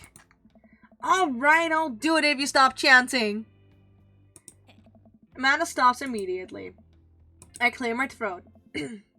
Thank you all for joining us here today to commemorate an historic moment that would forever shape history. On a day very much like today, some 5 years ago, our very own Amanda Ann Ebenval had too much blue raspberry slushy on an outing to the mall. After begging her father to take her to Death Gods and Beyond to buy rainbow suspenders, she proceeded to throw up all over a display of My Chemical Romance merchandise. Her loving father then had to pay for said merchandise, which to this day remains among her possession. Thank you. Where's my fucking phone chat being a bitch? Blue slushy, yeah. Madness moves. She begins clapping, slow at first, then faster and more vigorously. Several other patrons turn their heads. One of them also starts clapping.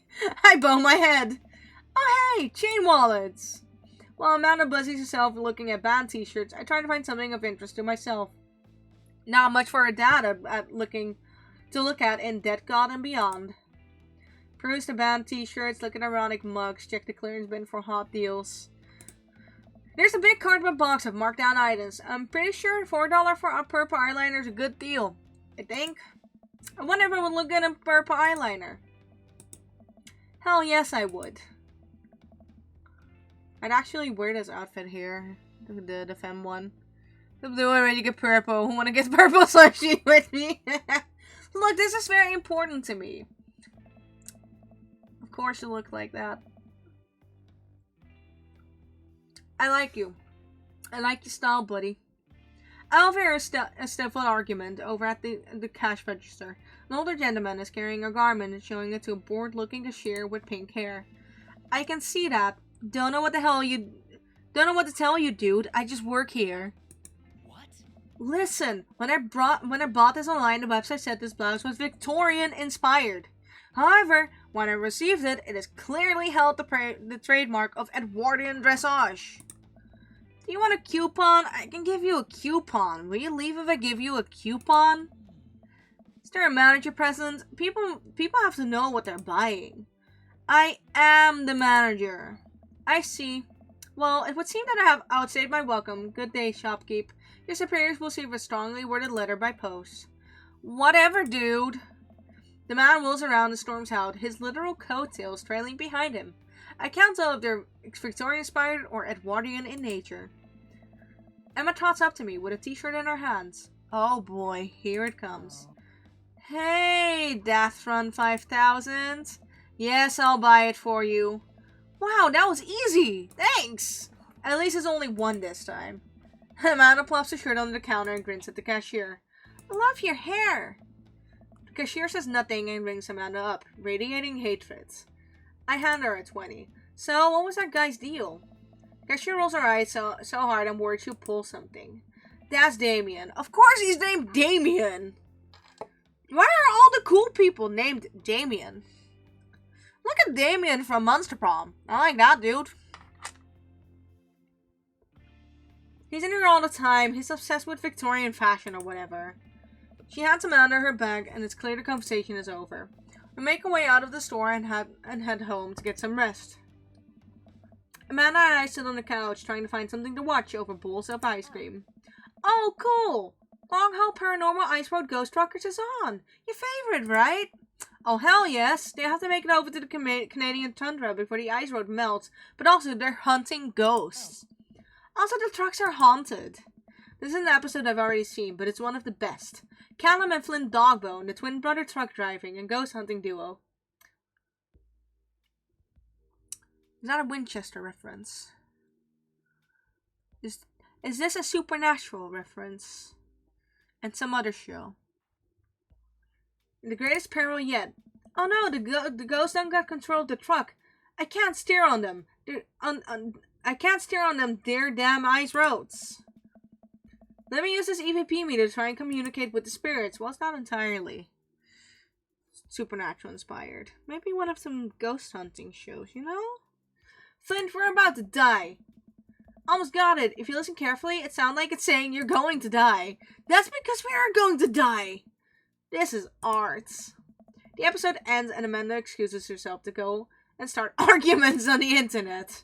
I stay up a little longer, curious about the exploits of Callum and Flynn Dogbone after the disastrous ice road accident. Afterwards, I crawl into bed and get a good night's sleep. That tip 21. Eat a lot of broccoli. Broccoli is tasty. Don't know what to tell you. Morning, sleepyhead. 5 more minutes. You have never ever let me have 5 more minutes, so get up. Fine. You have cereal for breakfast and spend the morning putting together furniture. Man is much better at interpreting the tiny manuals. We're able to put together a few shelves and one desk, but I'm pretty sure it was supposed to be a bookcase. So, you excited for the cookout today? Excited to beef up my grilling skills? If there's food, I'm excited. Let's do that. I'll see this as a learning opportunity. If I can snake some hot grill tips, I think we could consider it a success. Don't you want to meet some of the people in the neighborhood?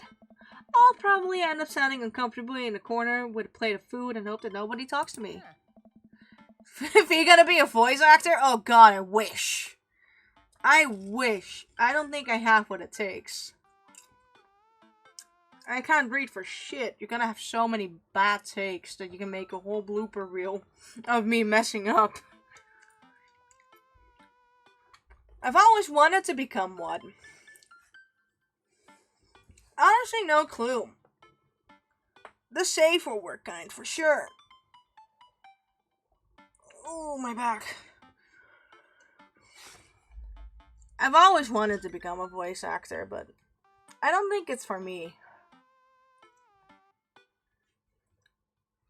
I have tried applying over the past years to things. What were you about to say, newbie? Because the other kind of voice acting I can definitely not do. I'm too self-conscious.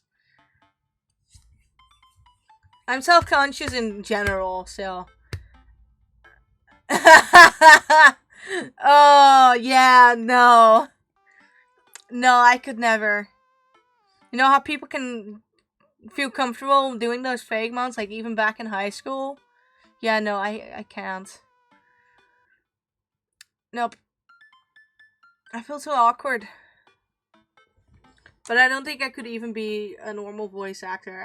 I've applied for several projects. I was gonna hear back from one of them. And then the whole project disbanded, I guess. So I never had an opportunity to actually be a voice actor. Plus, I don't think my voice is nice enough to do that.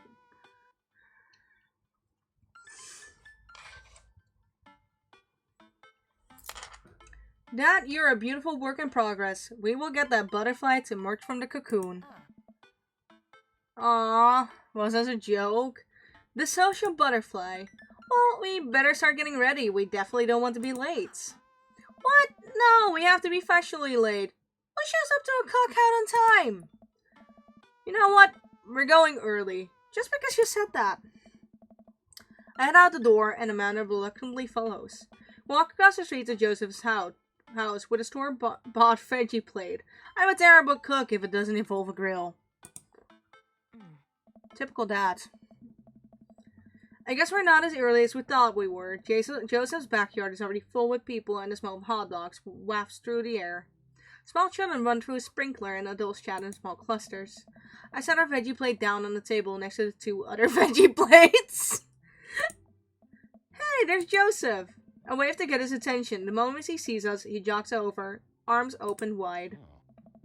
Welcome! I'm so glad you 2 are here.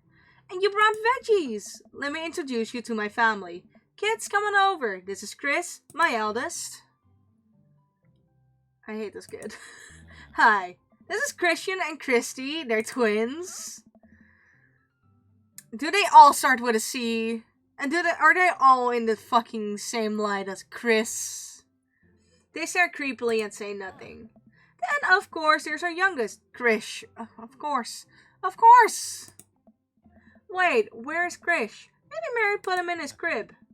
Oh, and how could I forget my lovely wife, Mary?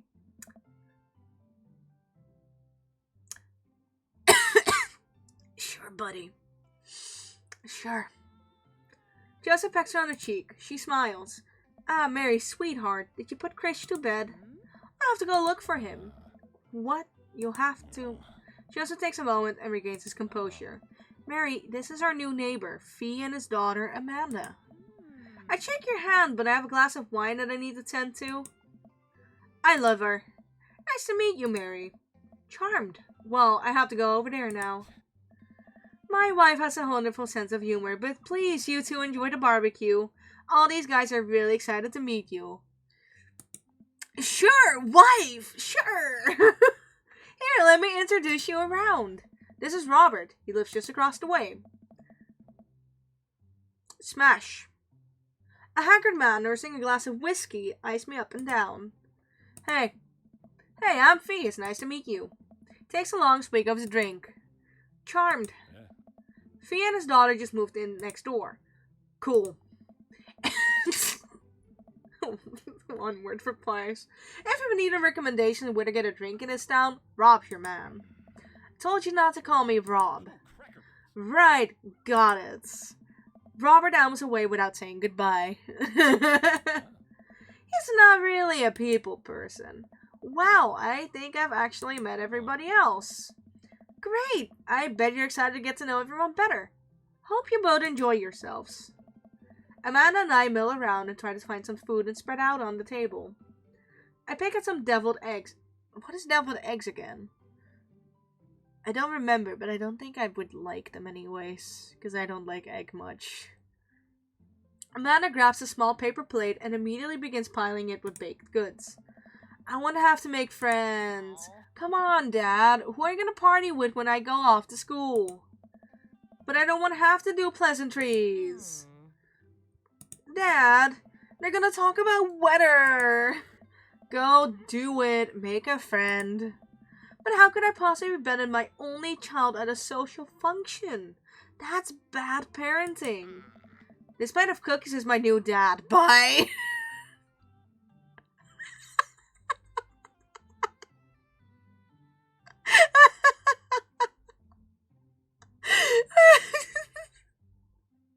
Relatable. Amanda shoves me into the center of the yard. Well, here goes nothing. I look around the party and I'm surprised to see some familiar faces. Is that the barista from the Coffee Spoon? What a cool guy! And mysterious. Didn't that guy throw a frisbee at my head? Isn't that the guy who's throwing a fit in Dead God and Beyond? Isn't that about his teacher? Hey, I know Greg. But wait a second. All these people live in our cul-de-sac? That can't be right. I'd better investigate. Talk to Robert and Brian. Talk to Matt, Hugo, and Craig. Talk to Joseph and Damien. Burger time!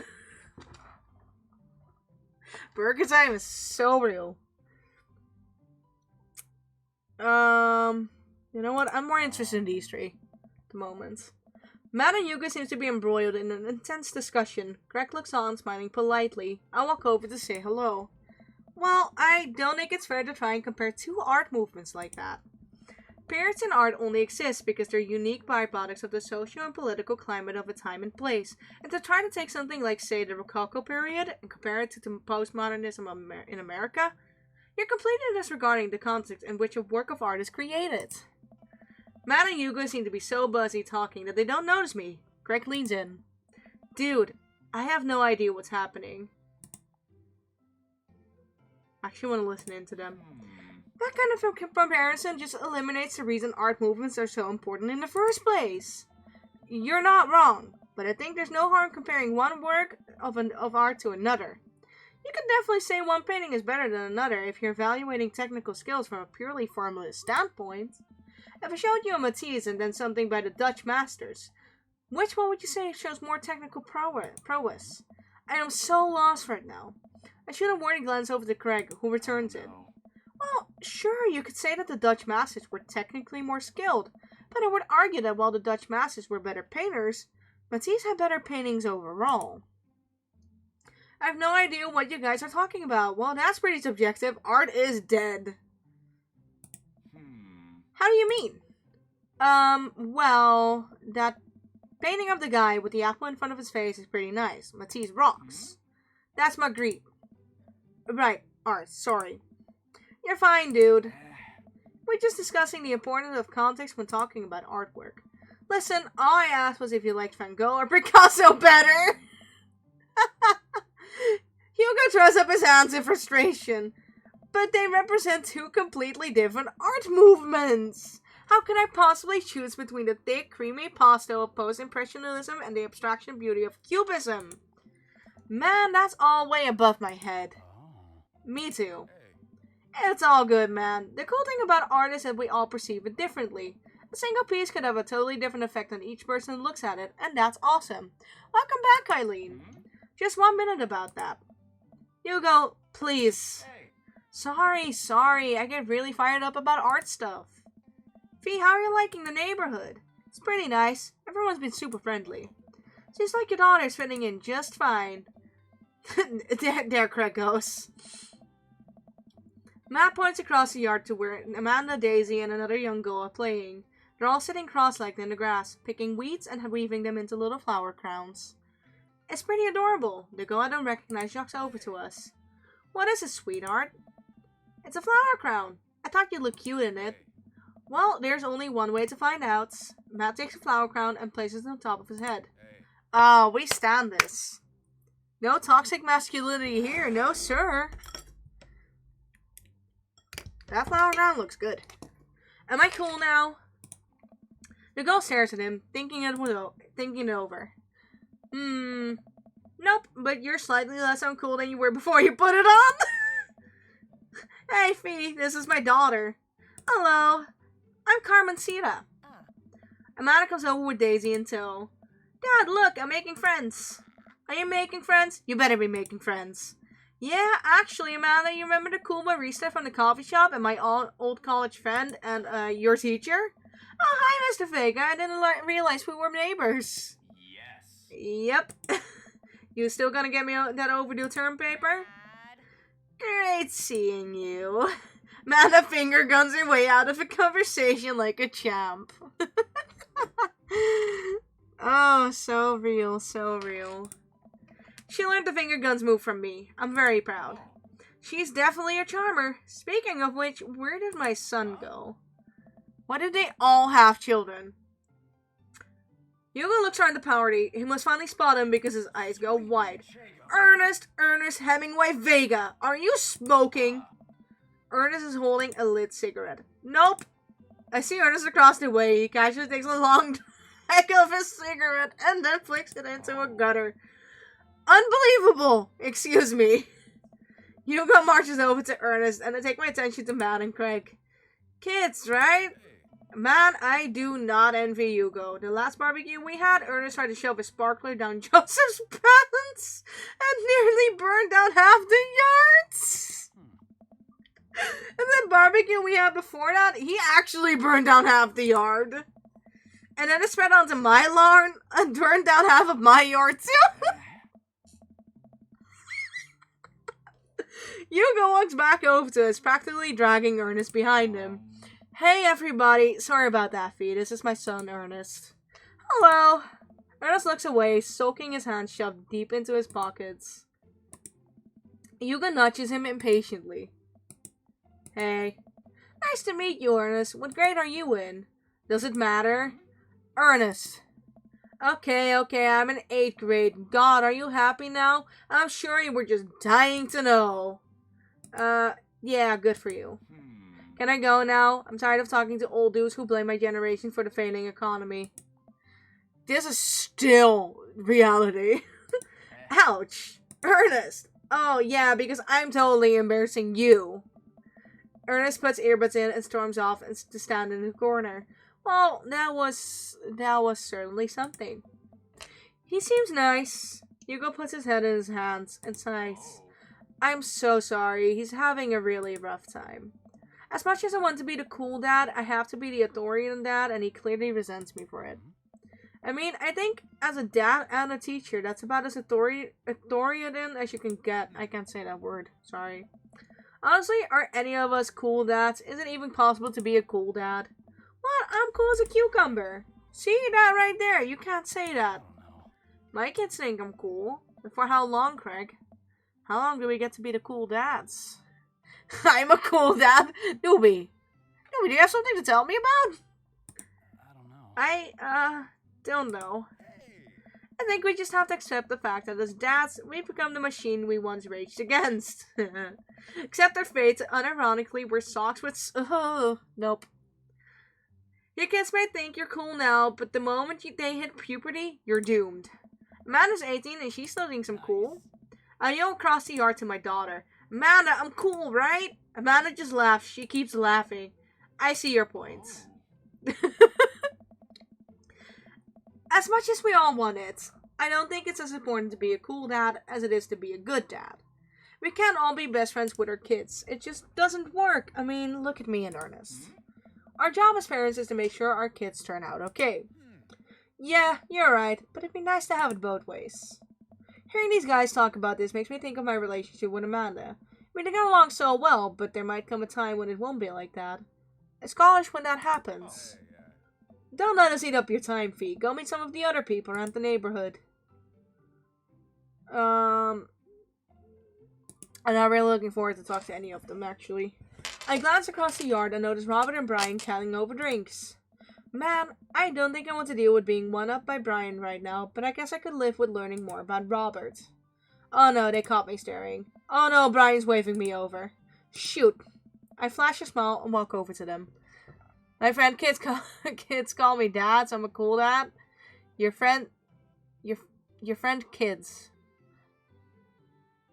Y'all were how old again? Hold on, what? Ruby, what? Oh, my throat hurts.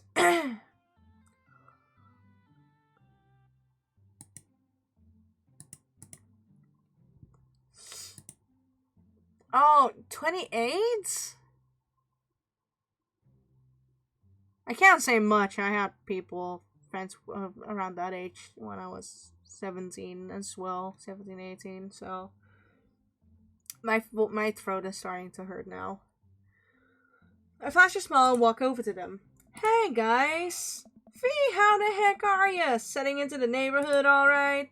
Oh, you betcha. Got the living room in order at least. That's great to hear. Son is 8 and her daughter 6. Those are still pretty young kids. Goddamn. You know, I've always heard that I'd be a good parent, which I would have to disagree with.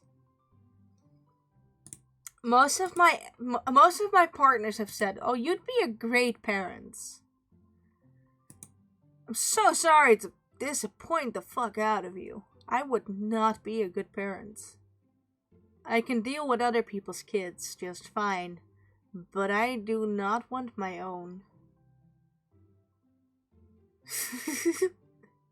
I dislike children. I don't want any of my own anyways.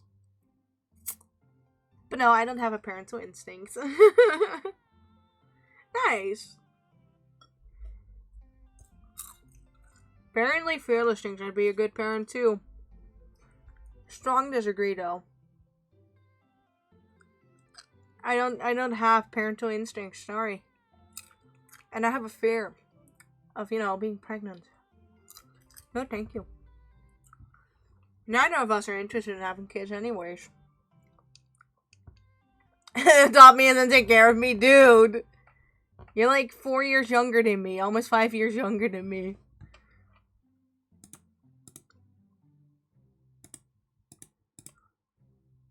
Hold on. I think you're 4 years younger than me. Like a few months.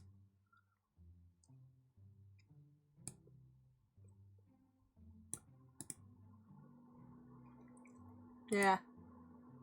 It's possible, but like... And it's also different taking care of someone who's already 18 plus compared to taking care of like a baby or 4-year-old. But I actually do not want a baby. Nope.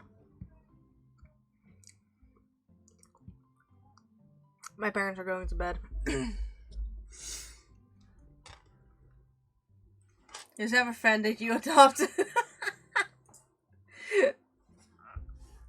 Oh no, you don't want to know how many people have called me mother or father. Especially in the 4 years that I've been streaming. Sakura frequently calls me by mother or father. We're the same age. I don't know what to tell you, we're the same age. That's like among the many people who apparently see me as a not a father, just parent figure. Can I have some waffles? Sure, you can have some waffles. That's great to hear. I've been doing some living room work as well. Finally got the 50 in there. The game looks great in high def. Oh boy. Fee, have you met Robert yet? Yeah, we've met. Robert regards me over his whiskey. Good seeing you again. We're just talking about my most recent camping trip. Spent a night out in the woods with Daisy and Maxwell. She's definitely an outdoorsy one. Even caught her first fish. It's good to see you taking your daughter out like that. I bet she loved it. And it's great that she loves the outdoors. Mine loves being inside. Byron raises his eyebrows at me. Being inside, making art. She won a local competition for that art. Yep. Did I put it on too strongly? Robert stares at me blankly for a second. Anyway, I haven't gone camping in years. Not since the last time. Same here. Well, things change when you have kids. Wait, what happened the last time? Robert takes a long sip of whiskey. Well, old Johnny Boy and me were out in the backcountry. Johnny Boy is a strong kid. Met him in the army days. Comes from Kansas. They build him tougher out there. Anyway, things go south pretty quick. Johnny Boy breaks his ankle when the rope bridge snaps. You can see the bone popping out through the skin. Johnny Boy's screaming now, crying for his mama, losing blood. We're 2 days out from the next living soul, and here I am with my dear friend bleeding out in front of me. I'm able to dress the wound, but now I got a fireman carry a 6 foot and 180 pounds man over some of the toughest terrain I've ever been in. Oh, my mom is yelling at my sister. I am sorry in advance if you can hear it peeking through the mic. Both of my parents have started yelling. And she's yelling back, of course she is. I won't lie to you. There were moments during those 2 days when I thought about leaving old Johnny Boy. But you build a bond with your brothers in arms. And that bond never breaks. I got that boy back to civilization, but I lost some of me out there. I guess that's camping for you. Brian and I stare in disbelief. Robert took another long sip of whiskey. I'm just kidding. My friend John and I went inner tubing down a river and he lost a flip-flop. Miss that kid. Brian and I laugh nervously. Or am I kidding? Brian and I tense up again. I'm kidding. Phew. Mana and Daisy barrel up to us laughing. Daisy's holding a paper plate in front of her like a steering wheel. Gotta get out of this haunted truck. Oh no, the ghost locked the doors. Quick, hit the emergency escape button. The trucks don't have emergency escape buttons. Then hit the brake, I guess, and then we'll get out of the truck. The imaginary truck. Anyway, we're safe from the ghost, but how will we ever survive this Arctic tundra? Daisy, you might have to eat me. Are you prepared to do that? I'm prepared to do anything to survive. That's cold-blooded. I like that. Although, I'm not sure if the materials required to properly cook you. You know, that reminds me of the last time I went skiing. Roberts! Wait a second. Are you guys playing Long Haul Ice Road Paranormal with ghost truckers? Yeah! Amanda and I love that show. It's the best. Especially the episode where Callum hides Flint's keys and Flint retaliates by breaking an ancient cursed urn and sending the spirit after him. Yeah, it's such a quality reality television. I don't watch a whole lot of television, but I do enjoy that show. That and war documentaries. Alright, Daisy, I found us a couple of bugs. Gotta make a great meal. Lots of protein, gotta keep us from starving out there in this harsh, icy wasteland. There's a whole table of food right over there. Daisy, it's a game. We're playing pretend. It's what kids do. Live a little. Nana gives Daisy a handful of gummy worms from the snack table. They eat them with mock disgust. Let's go find kindling for a fire. Okay. But not an actual fire. Because we're playing pretend? Now you're getting it. Daisy and Amanda run off. What a cute couple of kids. Man, I've never seen her get along with anyone so quickly. Guess Amanda just sort of has a way with kids. That's kind of amazing. Daisy doesn't really get along with kids her age. It's nice he's not trying to one-up me this time. Maybe we can have a regular friendship after all. Really? She just kind of keeps to herself. Her teachers say she spends every recess in the library. Oh, I used to do that. I used to spend every recess in, like, a far corner of the playground because I hated people. I think the other kids are intimidated by her intelligence. There it is. I wouldn't worry about it too much. Amanda was shy at Daisy's age too. She used to have a habit of crawling under tables and crying every time we took her to a restaurant. She bit people too. Oh, kids, right? Gotta love them. You're required to by law. I hear that. Well, since they're getting along so well, maybe we should try to put together a little play date for them. They do seem to get along really well, but the thought of continually hearing about all of Brian's accomplishments is rough. Yeah, that'd be nice. Well, I don't want to take up too much of your time. Go meet some of the other fellas. We're gonna do burger time at last. I spot Joseph chatting with the guy from Dead Con and Beyond by the grill. I wonder what they're talking about. I walk over to them. This is such a fucking drastic change between them. You have Goths and Himbo. So, I'm curious. Can you walk me through why you had your house painted black? Where do I even start? The house stays warm in the winter, provides an artistic contrast to the rest of the neighborhood, and it complements the crimson interior perfectly. It's definitely an interesting choice. Thank you. I'm very proud of my abode. I was just having a conversation with Damien here about his aesthetic design decisions. Damien regards me up and down with a warm but critical eye. How do you do? I don't believe I've had the pleasure. I think I saw you in Dead God and Beyond the other day. Damien's face turns bright red. I must apologize for my behavior on that day. You see, I take the god lifestyle very seriously, and to be caught in the ruse by such a corporation as Dead Gods and Beyond was profoundly frustrating indeed. I hope you know that while my anger may have been justified, there's no such way for a gentleman to act. It's okay, man. Do tell me about yourself. Are you new to the area?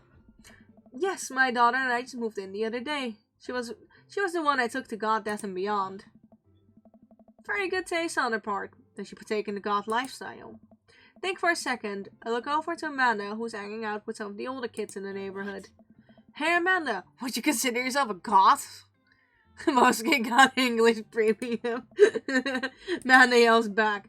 I wouldn't necessarily try to fall into one specific label, but I guess if I had to choose, I would more describe myself as a twee hipster with some normcore leanings. Bats are cool, though. Ah, pity. I'm enjoying the party so far. Oh, definitely. Thanks so much for putting us on. It's nice to be in a cul-de-sac where everyone is so friendly and welcoming. Mana walks up to the conversation. I also like The Lost Boys a lot. Really good movie. Does that count as goth? That it would, my dear. I don't believe we had the pleasure of meeting. Of course, that's your full name. Damien Bloodmarsh, at your service. Damien finishes the sentence with a flourish and a bow, producing a single rose and offering it to Amanda.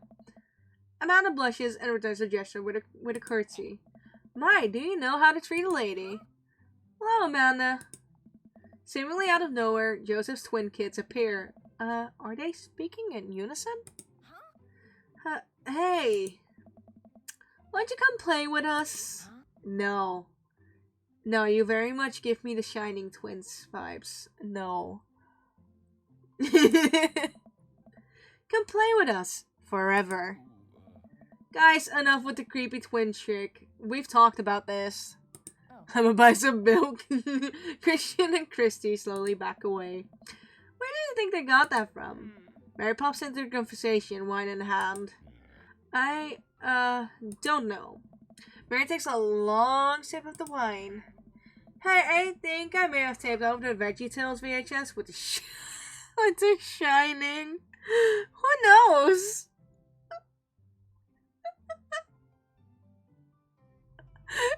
Okay, that makes sense. I've never finished The Shining, by the way. Here's a shocker for you. I love horror movies. I never finished Shining. When I got so put off by the grandma scene that I had to just pause it, and then I forgot to finish watching it, and then Netflix took it off. So I never finished it. She takes another sip of her wine. Where's Krish? Wasn't he with you? Dude, you were gonna look for your kid. Y'all are gonna get divorced because of this. I know it already. Because I know he's a marriage candidate. You had him with you a minute ago. He's probably stuffing dirt in his mouth. He'll be alright. Toddlers are pretty resilient. Mary tips her glass to me. Ain't my first time to the rodeo. It's my fourth. I've squeezed 4 little... Sweetheart, would you do me a favor and please find Krish? That would be great. Oh my god. I'm sure he's fine. Mary. Okay, jeez, that's a bad mother. That's a very bad mother. Mary finishes her wine and wanders off. Dad, can we go now? Of course he's his kid. Of course he is. Ah, Lucien, have I introduced you to Fee yet? Hey, it's that punk from Amanda's school. I remember you. Whatever. There's no way for a young man to speak to his elders. Be polite. Lucien bows. Oh, yeah, of course. Whatever, sir. Lucien bows again. Mr. Christiansen, may I have a veggie burger, sir? Coming right up, bud. Are you vegetarian? Yup. Make that 2 veggie burgers. Did you know that some people in the Victorian era were vegetarians? They described carnivorous people as bloodlappers. You know, veggie burgers aren't all that bad. Gotta tell you, they're not all that bad. And then again, I don't like meats. So I gotta eat something. Dad, that's really interesting, Damien. Joseph turns to the grill. Just a hint of a tattoo picks... Oh. Just a hint of a tattoo picks out from underneath his sleeve. I can't believe I didn't notice it before. Looks like the bottom of an anchor. When you eat a veggie burger, I don't like them. Have you ever tried one, though, newbie? It also depends on the brand a lot. If the brand is bad, then none of the vegetarian stuff is going to be good. Trust me. I don't like all of the vegetarian option either. So I either eat just vegetables, or just or the vegetarian option, if I like it. But otherwise, I don't eat meat. Very occasionally, there's meat that I like, or I'm willing to actually try something. Whoa, is that a tattoo? Yep, I wasn't always a youth pastor, you know? That's so cool. Wanna see mine? I see the 666. What? Lashan pulls back some rubber bands, revealing a lopsided 666 in black ink. My buddy gave me a stick and poke tattoo last week. I think it's healing up pretty good. Lucien! We'll talk about this later. That's pretty cool, but what's the significance of the tattoo? I don't know, I just thought it looked sick. Well, in my opinion, the only reason you need to get a tattoo is because you want one. Careful though, that number carries weight. Man, Joseph is way cooler youth pastor than I thought. I just figured youth pastors pop out of the womb with a Bible. I wonder what he did before preaching. He dresses as stereotypical gay as one can be. Yet he still has a wife. And without further ado, let's work some magic. Joseph closes his eyes, takes a deep breath, and gets to work. With the greatest of ease, he sets patties on the grill, flourishing as he flips the spatula in the air. It's easily some of the best grill work I've ever seen. You guys think this is my first time in front of a grill? Everyone, all of the dads here, all of them, are romance options. That's as much as I know. All of these are romanceable options. You guys think this is my first time in front of a grill? He's working faster now, effortlessly tossing cheese onto patties, and perfectly grilling onions on the side. One after another, the dads take notice and crowds around Joseph to admire his masterful technique. You probably didn't know this, Phoebe, but Joseph's known around here for his grillmanship. He's ungrillable.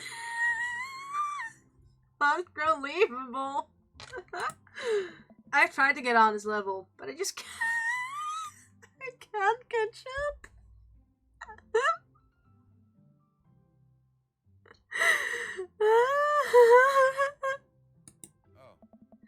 Let us keep studying.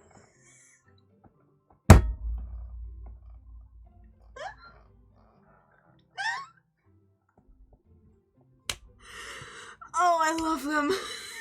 He has a rare quality about him.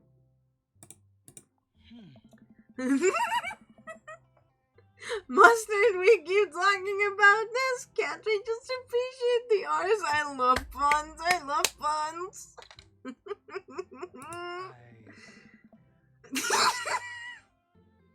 I've never seen him make a mistake. Oh, I love these. Okay, we need to stop. This is getting too cheesy. Please stop. All of the children at the party booed a glorious display of puns in unison. No, no, continue. Continue. I love puns. Yeah. It's a real rip tickler. It really hits my funny bone.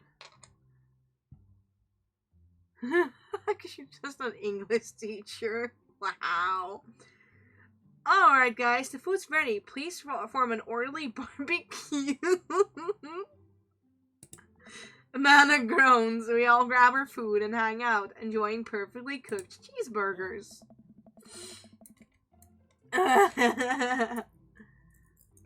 Man, it's so wild how all of his dads live in the same cul-de-sac. Kinda nice, isn't it? Feels like there's a real community here. This only helps when you're just a single dad trying to raise a kid. We're happy to have you here, man. I think you're gonna like this neighborhood a lot. Plus, Amanda seems to be getting along with the kids. If she decides to get into babysitting games, she'll really make a killing. Hey, why don't you add us all in Dad Book? Oh, that's fair, honestly. It's also called Dad Book? Yeah, it's a great social network for dads to keep in touch with each other. We're all on it, so if you ever need to reach out to anyone, that's the simplest way to do it. It's Facebook, but for dads. Dad Book. Sorry, I'm just an old-fashioned dad. Social media goes over my head sometimes. Don't worry, Pops. I'll help you figure it out. Rest of the barbecue goes smoothly. We all trade stories and drink beer as our kids play on the lawn. Amanda breaks up a fight between Carmencita and those weird twins. I think they wanted her soul. Yay! Achievements! Amanda and I walk back to our place as the sun sets over the neighborhood. Pretty fun party, don't you think? I mean, I got a burger in me. I felt like I was at a networking event. Which could have been playing Paranormal Ice Road Truckers. I'm gonna get a LinkedIn notification out of this. I just know it. You don't think it's nice that people want to connect with you? Not when their affection jumps up my inbox, metaphorically speaking. Maybe until like 11:30, so like 30 more minutes. So then I have 30-ish minutes to get the fuck into bed, I guess. Probably gonna be up until 12:30 again, because, I'm horrible. But I could also technically end the stream here and just work on a Minecraft skin. Because I do need to make a Minecraft skin for an art raid. But I can also do that in the 30 minutes left.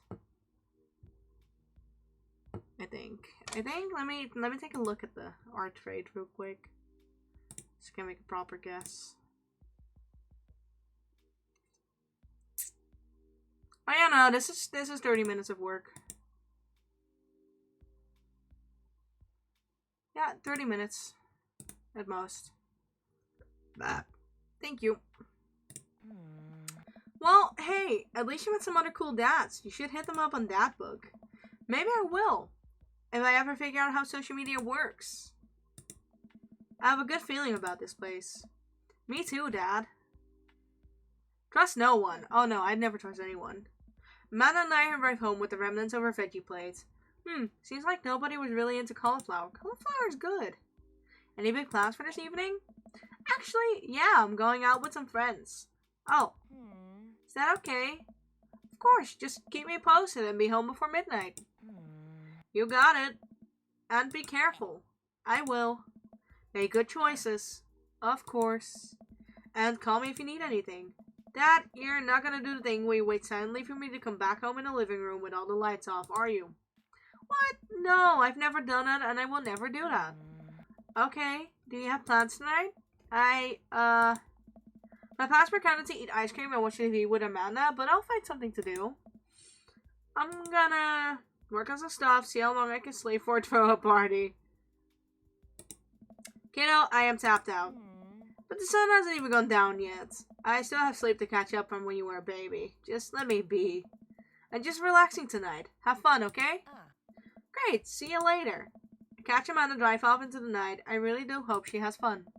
Plop down in front of the TV and turn on some Wine and Dine Mastermind with celebrity chef Gavin Chapman. Looks like Gavin's making a roasted rack of lamb with rosemary mashed potatoes. I'd love to be able to cook like that. Although, I think if I was actually good at cooking, I'd use my powers for evil. Like just making baked Alaskas all day instead of any food of real nutritional substance. Man, Gavin Chapman just caught that thing on fire, but he meant to do it. What a professional. Lose track of time as I played through several episodes of Wine and Dine Mastermind. And also one episode of some cooking show called Meat Hell. I'm not even sure what that one was about. It was just a lot of yelling. I know the reference. I glanced at my watch. Man, it's almost midnight. I should check in with Amanda. I sent a text. Hey kiddo, you good? Wander into the kitchen as I wait for a reply. Amanda's phone is almost always in her hand, so I'm sure she'll reply soon. Unless she's driving home now, in which case I hope she doesn't reply soon. Because I definitely thought her better than to text and drive. I reach into the freezer and grab an ice cream sandwich. It's a little late for this, but I think I earned it after a long day of socializing. Check my watch again, and then my phone. Nothing yet. Okay, see, now I'm worried. Do I call her? Do I call the cops? No, it's too soon for that. I just send her a general reminder text. What's up? Half an hour passes. Now I'm really worried. The episode of Gavin Chapman's The episodes of Gavin Chapman's Meat Hell are not only assuaging my anxiety, but possibly whatever the fuck that is. And with all the yelling, so I keep pacing around the house waiting for her to come back. Why didn't I find out where she was going?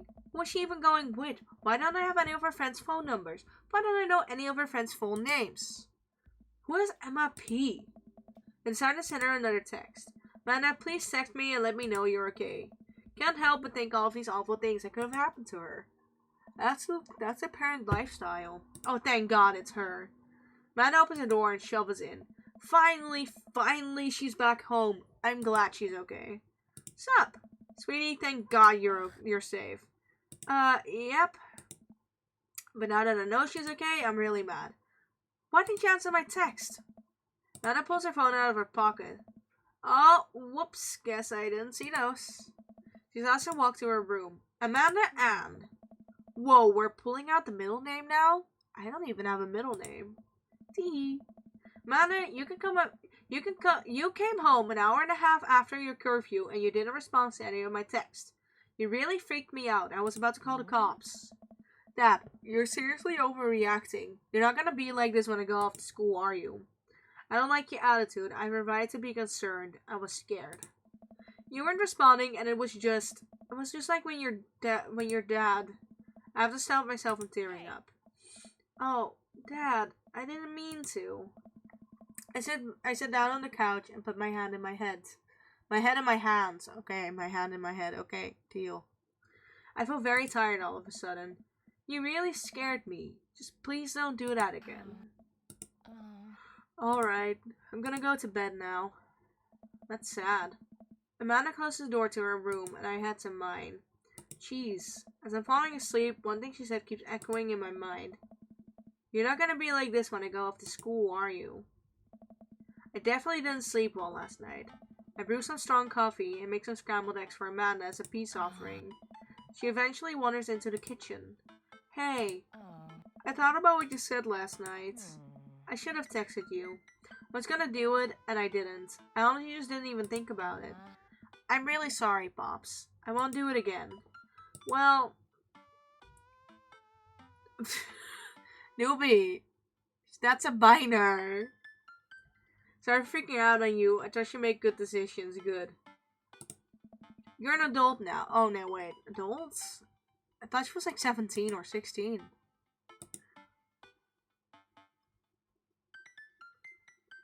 How old is Amanda now? I gotta fact check.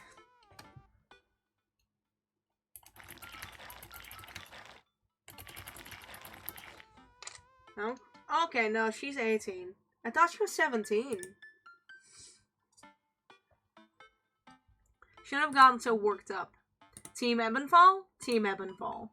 Amanda gives me a hug. No, I'm not trying to catch you with K's. Want some eggs? You know it. Sprinkle some cheese on them? Already did. Bless you. Amanda scarfs down the eggs in the time it takes me to wash the pan. Alright, I'm off to school. Smell you later. Wait, one more thing before you go. What's that book? It's a social media platform. Wait, what? What's a social media platform? Dad, I have to go to school. Come on, Amanda. I'm an old man. I can't put together a dad book profile on my own. Oh my god, newbie. Alright, I'll help you sound interesting on the internet. Amanda spends the next couple minutes setting up my profile on Dad Book, which as it turns out is a place where dads can get together and talk about fatherhood. And well, at least they're involved in their children's lives, what can I say? Alright, Pops, we gotta fill out your profile. Let's get some likes and dislikes. On Friday night, you're most likely to polish and sort my coin collection, Netflix and grill, baby. Fall asleep watching the History Channel. Torment my children with dad puns. Sink into blissful oblivion. Sleep. Dad puns. 100%. If you had one thing to take with you on a desert island, what would it be? My trusty grill. The Lost Shaker of Salt. Cast away on DVD for instructional purposes. A boat, obviously. I don't need anything. My survival skills have trained me for this day. Salt. What are your turn-ons?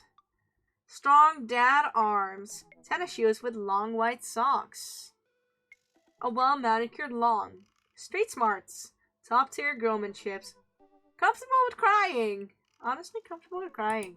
What do you want to be when you grew up? A technical writer for manuals instructionals. Salty boat captain. Pro skater who is also an astronaut. A good father. The president of space.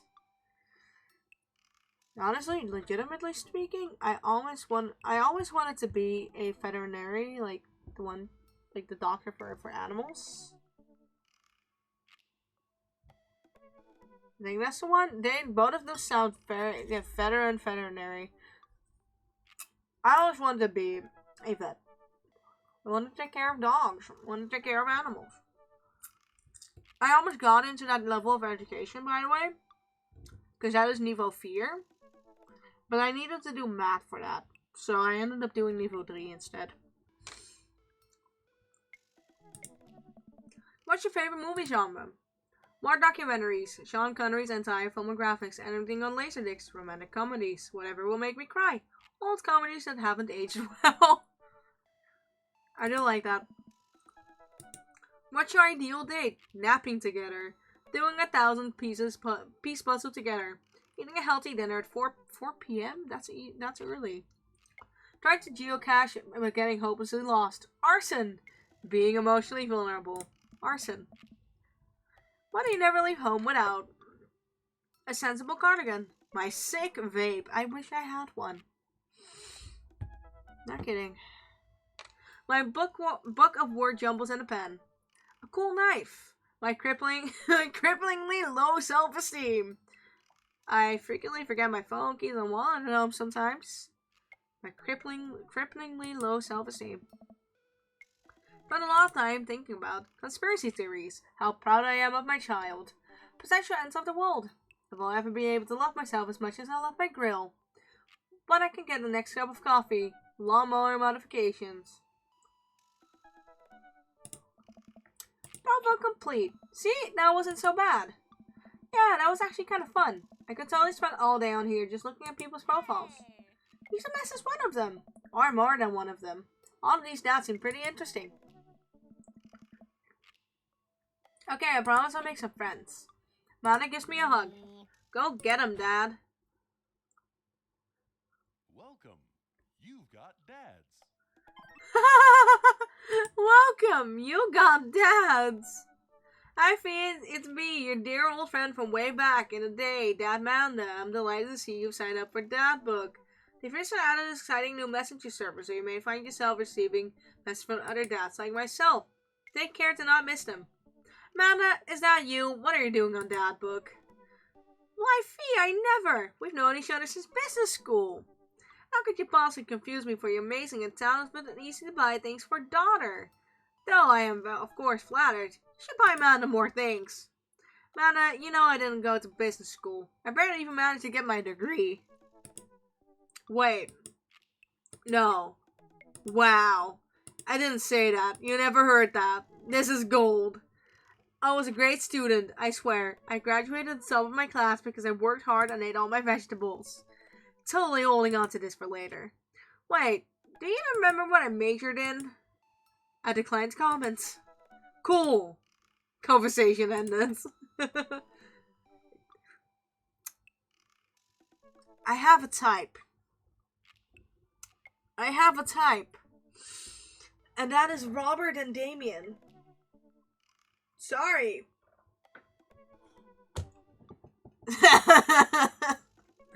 Oh man, the way some people would actually want me to say that they are my type. Holy shit. It's insane. You're joking, but some people wouldn't be.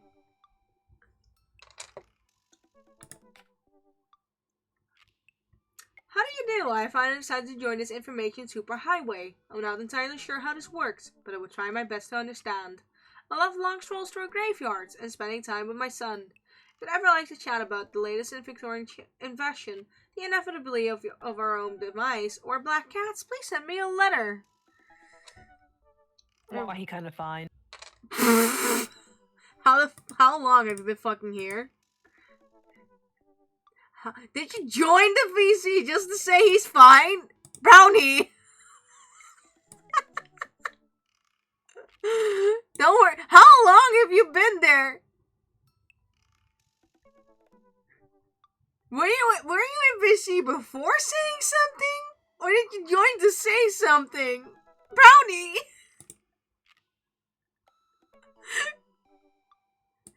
What? I feel violated. What the fuck? I'm scared now. Mom, pick me up. On a Friday night, you're most likely to listen to true crime podcasts while I taxidermy my newest specimens. I like him. A coffin. Pronouncing bosom correctly. A bat. Foreign art house horror. Ooh, I like horror. It's night. We are at an industrial darkwave club in Berlin. The music drums to the beat of our hearts. An upside down cross and mortality salience. I want to read all of them first. Dad of 3, business entrepreneur, and fitness enthusiast. Juggling work, family, and fitness is a tough gig, but someone's got to do it. Get one last good cardio session in. Ooh, on a Friday night, you're boring. A box of energy bars, a sub 6-minute mile, beer pong world champion. Okay. Buddy cop movie forever. Scaling a huge dangerous mountain for fun. An extra tube of energy gel. My mile time used to be so good. What happened? Have I peaked? What the fuck? Oh, I like him the least. Avid music enthusiast. Passionate coffee drinker. You can find me most days selling bean juice over at the Coffee Spoon or hanging out at the park with my amazing daughter. Hit me up about 80s no-wave music. Perfect my cold brew setup, one drip at a time, baby. I choose to pass the days away. Multi-instrumentalism. A priestess, weirdly enough. You actually achieved what you wanted to be. Good job. Shit with what's your favorite movie genre? Shit with subtitles. We go to the animal shelter and seriously consider adopting a cat. My headphones, both in-ear and over-ear, just in case. Where did writing comments into a song title comes from, and where did it go? Did I just agree that it's a bad idea? I like him. Oh. I like Matt. Hey, I'm Brian. I spend most of my days hanging out with my awesome daughter and thinking of new ways to grill things. If you like fishing, then we'll get along. Oh, you're a typical Dad. See just how slowly I can cook a piece of biscuits. Okay, first, an egg or a chicken? Nuh-uh, I'm not getting into that one. My fishing pole. A keen understanding of steak cuts. Firemen. Firemen are hot. Romantic comedies. Deck building. My portable fishing pole. How my daughter is smarter than I am. I already don't like you, Brian, because you... Why do I keep pressing the wrong button? You're kind of a douchebag when it comes to your daughter. When the internet gains sentience and decides to destroy us, all you know, it'll use this information against us, right? Make do in an alleyway, have it go badly. Who's the cop? What is Guillermo? I don't fucking know how to say that. Gun. Don't talk to me. Grifter. Italian neorealism. Grave robbing. At least 4 knives. You ever really look into a rabid animal's eyes? I like Robert. I like him. I really like him and Damien. I think I'm gonna talk to Robert instead. Middle school teacher, high school teacher, writer of scholarly articles on the 18th century literature for various esteemed publication. Honestly? I can see why Damien would be a smash. I can see why he's hot.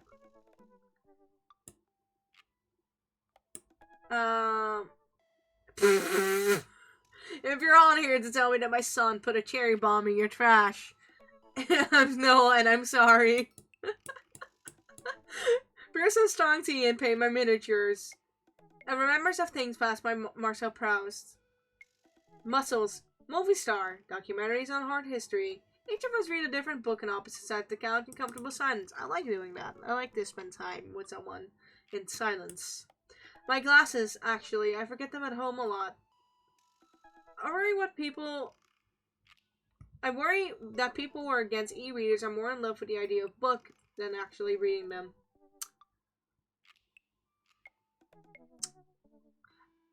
I do like books. I like physical copies.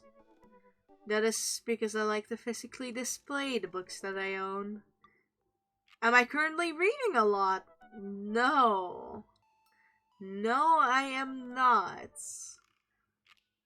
But I still have tons of books. But I should read more. Voted Mabel's Bay #1 youth minister for 5 years running. Living in my hometown with my beautiful wife and our 4 amazing kids. If I'm not in church, you can cash me out on the open water, setting sails on the seas of adventure. I love playing guitar and crushing my kids at Candyland. Lead a community in a fun mixer. My 6 strings. What are your turn-ons? My loving wife. Sure, Joseph. Sure. She's very loving. I've noticed. Very loving. Ship captain. Feel good movies. Lovely night on the town with my wife. Sure, buddy. I think you're compensating. The good book. How can I be a better man, husband, and father? You are painfully horrid. Hi, Roberts. Ooh, crack. You hear that? That was a good one. Robert was pretty nice. A little odd, but nice and ruggedly handsome. He was. He was, wasn't he? We should hang out. I typed out a message to him in that book. Hey, Robert. Good seeing you again at the cookout. Want to grab a drink? Sit here for a couple seconds, hoping he'll message me back. Hey, it says that he read my message. I actually wait for a response. Twitter my tongue twists cat videos on the internet. I start down a rabbit hole of cat videos, and Robert quickly vanishes from my mind. Didn't realize how long I've been doing this, but by the time I watch maybe my 30th cat video, Robert pops back up into my head. I jump back over to that book to see if he's responded yet. Nothing. Well, I guess the guy's busy. I might as well make the best of my day. Of course. I get up, walk to the living room, then sit down and turn on the TV.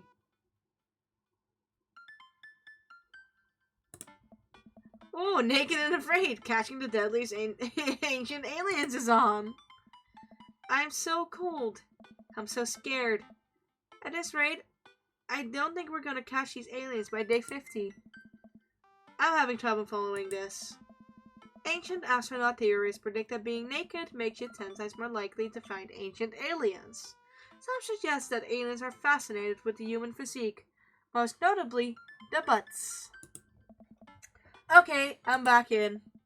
I lose several hours to whatever the hell that was. Sighing, I get up and walk around the house. My stomach grumbles. Time for lunch. Huh, well, I guess it's time for old Chef Evanfall to cook a gourmet delicacy. I walk over to the refrigerator and open the door. Make a sandwich, microwave some eggs, mustard jar? Nah, don't make a sandwich, buddy. I make a sandwich in its entirety while standing there. Who needs plates? I hate that I'm the same way. The sandwich, the Standwich, a lost arts. Standwich. I admire my work for a second before I clumsily drop the entire thing on the floor. No, now it's a floor witch. Look around and remember that Amanda's not home. No! This is still good. 5 seconds rule, right? Oh.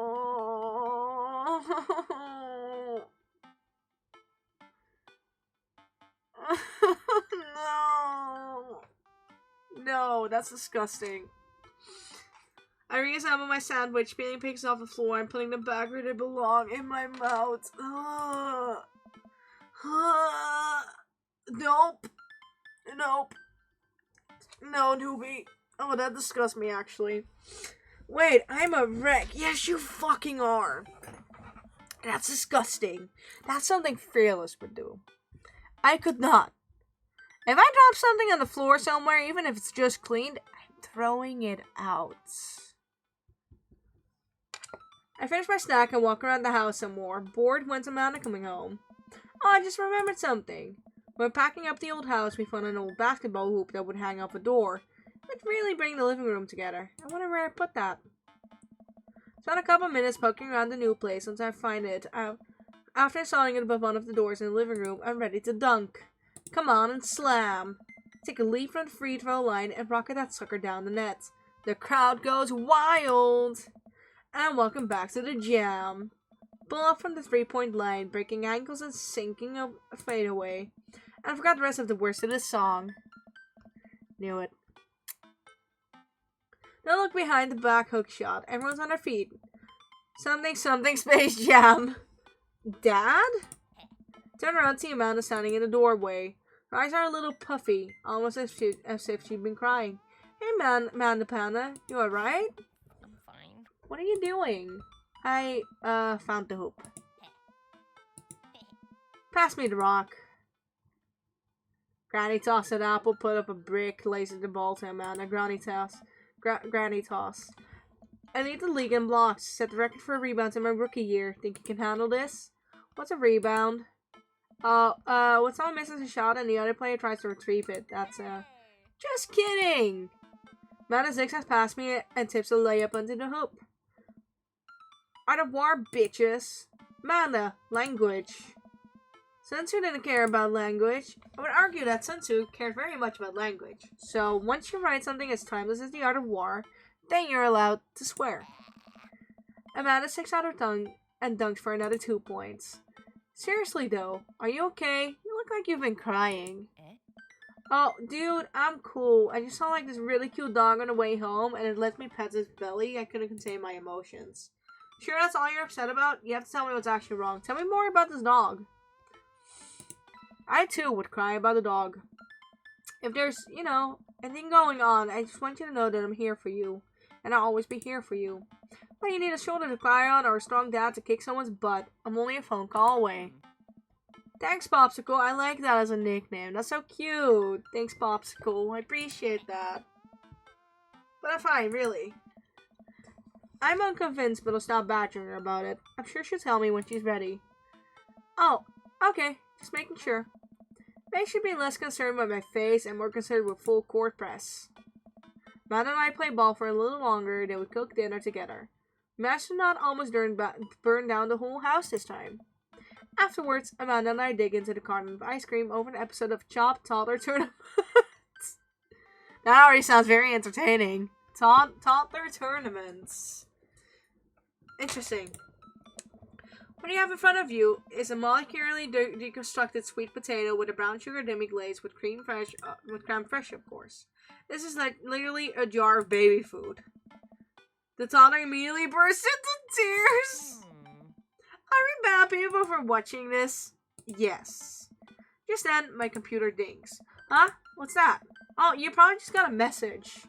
Amanda walked over to the computer and checked that book. It's a message from Robert! You up? What does that mean? What you doing? What am I doing? You're just chilling.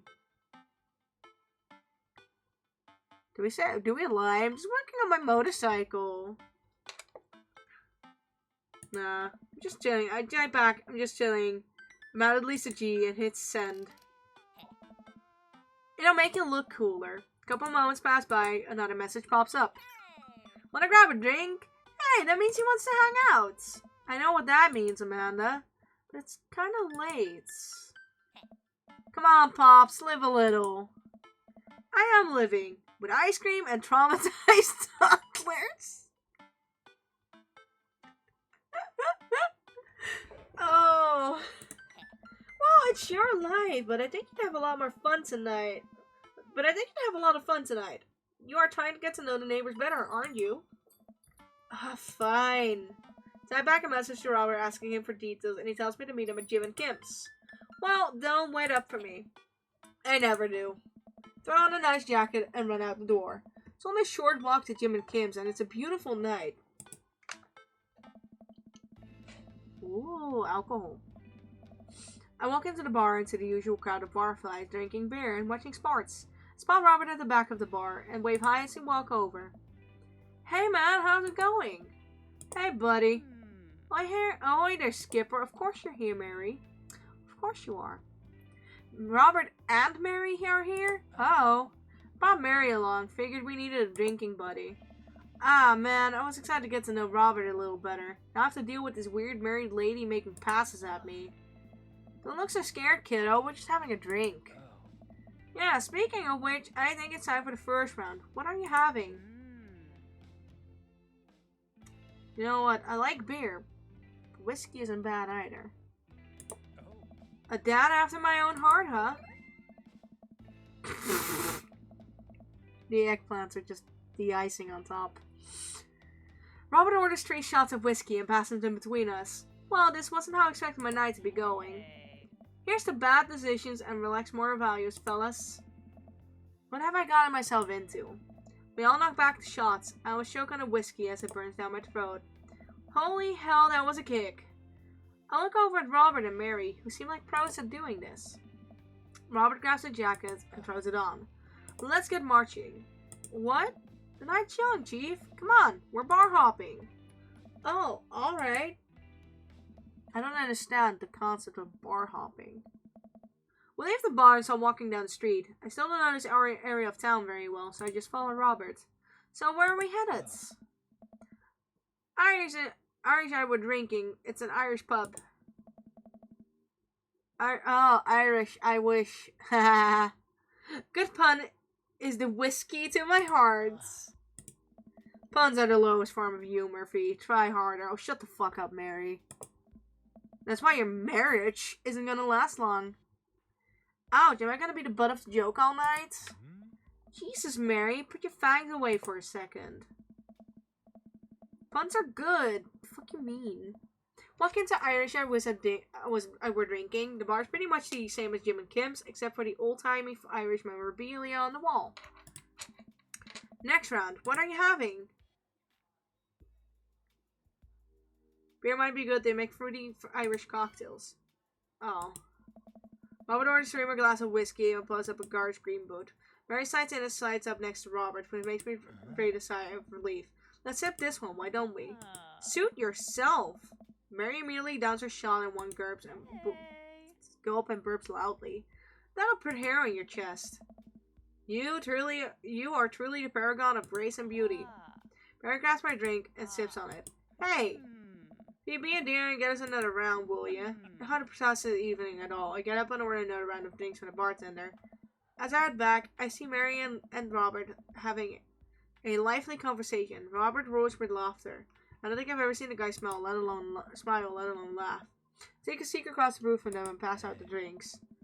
So, Edith's kid snuck some pot brownies on the table on the last bake sale, right? I spotted a little hemp sweatshirt gremlin in the act, so I go up to Edith with the baggie, and about to tell her when all of a sudden she just freaks out at me. You're ruining the bake sale, she says. I should have been PTA president. Your roots are bad and blah blah blah. So what'd you do? Told her to have a brownie and everything was gonna be fine. They both erupt in laughter. I politely follow along with the story. She ate 3. More laughter. Okay, that was actually pretty funny. She called the cops and told them the time had stopped. Mary looks directly at me. Do you smoke weed? What? You know, the devil's lettuce. I have 2 big fat blunts in my purse right now. Want a blaze? Jesus Christ, Mary. You're married to a youth pastor. What the fuck? What? No, I'm a law-abiding citizen. With feds? Work hard for what I have, and no 2-bit corner boy is gonna drop the dime on me. So you take what you're pushing somewhere else, and I'll keep running my business the way I want it run. What? Remember? You come with the king, you best not miss? Jesus, kid, dial it back. Robert giggles helplessly. I'm just kidding, cowboy. Lay off the kid, Mary. I might not be used to your brand of humor. Fine, fine. Sit around and sip our drinks, people watching and cracking jokes. After a little bit of time, it begins to warm up to Mary. Her jokes become much funnier and much less scary. But it seems like she's not going anywhere anytime soon. I just wanted some time alone with Robert. I wonder if I can get her to leave somehow. Joseph, wondering where you are. Lots of legible bachelors around here, huh? Good next round. You know, I was hoping for a quiet evening with my friends. No drama, no unwarranted advances, just friendship. But no, you gotta call me out like that. Mary, no, it's fine. Trying to ditch me, pal? No, I'm making bad choices all around. Because if you're trying to ditch me, you can just tell me to scram.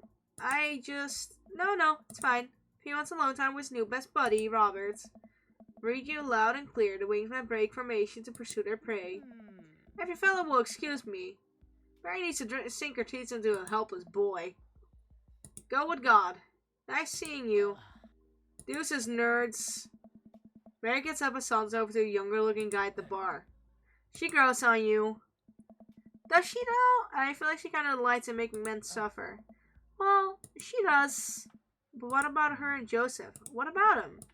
You know, they're married, and she definitely tried to get in my pants the other night, and gestured to her across the bar where she's making Google eyes at the young guy from before. He looks like he's being held hostage. Oh, that's just a thing she does. She's harmless. Tell that to the boy she's hanging off of. Poor kid looks like he's seen war. Robin lets out a hearty laugh. Hey, got him to laugh. Oh man, you know I picked you one of those straight-laced types. Oh, don't worry, I got pretty well back in my day. Still got a little wild in you? You know it, there's so much wild in me. I have a child I need to take care of. Robert orders a couple more rounds of shots. I gulp. What am I getting myself into? Think you could go shot for shot? There's only one way to look cool here. I grab the shot closest to me and down it. Robert looks impressed. He takes a shot and knocks it back. That's one. So, what did we even talk about? He's so cool, and he probably hates small talk. So, how are things? I hate small talk. Okay. Too many people, and this isn't necessarily you, but too many people think they have to fill the dead air with noise. Personally, I think they're afraid of the silence, or they're afraid of what the other person is going to think of the silence.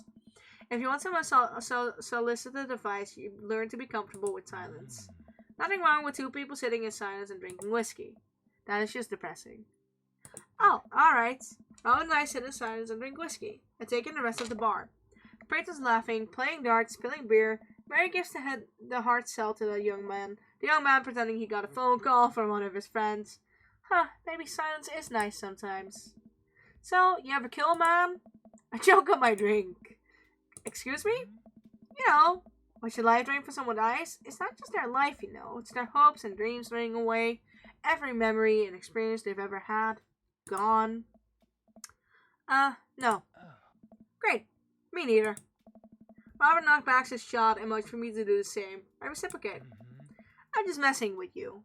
Relax. I laugh nervously. Or am I? I laugh nervously again. We sip more whiskey and people watch some more. Mary has her sights set on another man after the other one excused himself to the bathroom, and I assume crawled out of the window. Gosh, this whiskey's hitting me hard. You betcha. Robert gets up out of the boot, shouldering his jacket. Let's roll. Sorry, whiskey, inside voices. Let's roll. Wait, what about Mary? Brother, Mary's gonna be just fine. Look over at Mary, who's laying on the bar in front of some poor sap. She's singing happy birthday to him while he insists that it's not his birthday. We make our way out of the bar and onto the street. I'm trying my hardest not to stumble, but man, that sidewalk was coming right at me. I hope Robert doesn't notice me tripping on my own feet like this, and it's the first time I've ever been drunk. Where to? You'll see. I follow Robert through the street lamp spotlights until we eventually arrive at a rundown strip mall. It's a beauty salon, an 18-plus shop, a computer repair store that looks like it's been closed for 10 years, and finally, a liquor store. Wait here, I'll be right back. After minutes, Robert returns with 2 wine bottles in brown paper bags. He hands one to me. Cheers. What the fuck am I getting abused for? He sits on the curb and drinks. He motioned in for me to do the same. This is really not what I expected the night to go. That's a booze. Take a sip. What's Zinfandel? What? Nothing. I just wasn't expecting. It's delicious, fruity, and refreshing. Don't judge me. Start to say something. Think of his lecture about valuing silence earlier and stop. I sip on my wine and watch cars drive by. Let's throw rocks at shit. What? Robert suddenly holds a rock at a stop sign. The ding echoes throughout the empty parking lot. That felt good. I'm sure it did. Presses a stone into my free hand. Now you try. Oh, I'm probably gonna hit like a car or something. I don't know. With feeling. I look at the rock in my hand and look at the stop sign. Back at the rock, back at the stop sign. I know what has to be done. Got a problem with authority. I'm sorry, this one's for you, Pappy. Headpads for Crowley, headpads for Crowley. Gotta go here. There we go. Headpads for Crowley. Ooh, red back just said crack. Got a problem with authority. I hold a rock at the sign. It sails over the stop sign right into the window of a parked car. I knew it. Leaving a crack. I knew it. Dude, run. I leap up and dart into the nearest alley, wine in hand. I can hear Robert's footsteps behind me. After I'm sure I'm far away enough from the cracked window that I'm no longer culpable for his heinous crime, I stop to catch my breath. Maybe strike rock throwing from the to-do list. Agreed. Suddenly, my stomach growls. Oh man, I am starving. Let's get pizza. You know what? Pizza's a solid choice. When you've been drinking, it's a really solid choice. I want to get past this little sequence before I end the stream, but my voice... Sorry. My voice is killing me now. Can't argue with that. Where's good around here?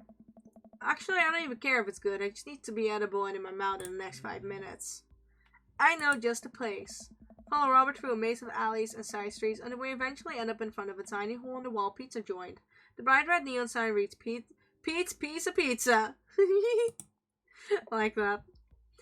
Ta-da! I can see a few exhausted-looking workers behind the counter, tossing dough and pulling piping hot pizzas right out the stove and ovens. My stomach rumbles again. We go up to the counter and get ready to order. Can I get 2 slices of Hawaiian pizza? Oh wait, Fee, you're cool with pineapple on your pizza, right? I'm going to give my dead honest opinion here. Yes. We wait a minute for our pizza to come out of the oven. I'm practically drooling at the smell. The cashier hands us a giant slice on a pizza plate so saturated with grease that I'm worried it will fall apart. We take our pizzas aside and wander through the alleyways as we eat. Take a bite. It's absolutely delicious. Pineapple is truly the best pizza topping. You said it. Man, I feel better now. You and me both. We hear noise coming out from a slightly ajar door in the alleyway. Robert looks at me excitedly. Got any more of that wild in ya? You betcha. I'm so tired, but I love my daughter and should go home to make sure she's alright. Now we're going all out, buddy. Good on ya. Robert and I slide the door open and peek inside. It's completely dark except for some flickering lights. We slowly creep forward, cautious not to be heard or seen. Isn't it Mary with someone? Don't shush me so loud. Shh! We come to the end of the hallway to find ourselves standing in front of a movie screen. Oh, this suddenly makes sense. You really just sneak into a movie theater like a couple of teenagers? No talking during the movie. We look into the audience and are surprised to find it's almost completely empty. Save for a few teenagers in the front row. They look annoyed when they notice us. Robert starts making his way to the very back of the theater, and I follow him. We settle in with our wines and try to make sense of the movie. It's a romantic comedy, I think. A young man is frantically trying to get through New York to find the woman that he's finally realized he's in love with. Kiss already! There's nobody to kiss yet. You want him to kiss the taxi driver? Hell yeah. The kids down the way notice us heckling. One of them speaks up. Hey man, keep it down. Oh damn, that's Ernest Hemingway, Yugo's kids. Ernest! Hey Ernest, I know you. It's me, your neighbor. Hi. Ernest turns back around, embarrassed. Turn back to Robert. You kiss anyone yet? Turns out that yes, he did kiss someone.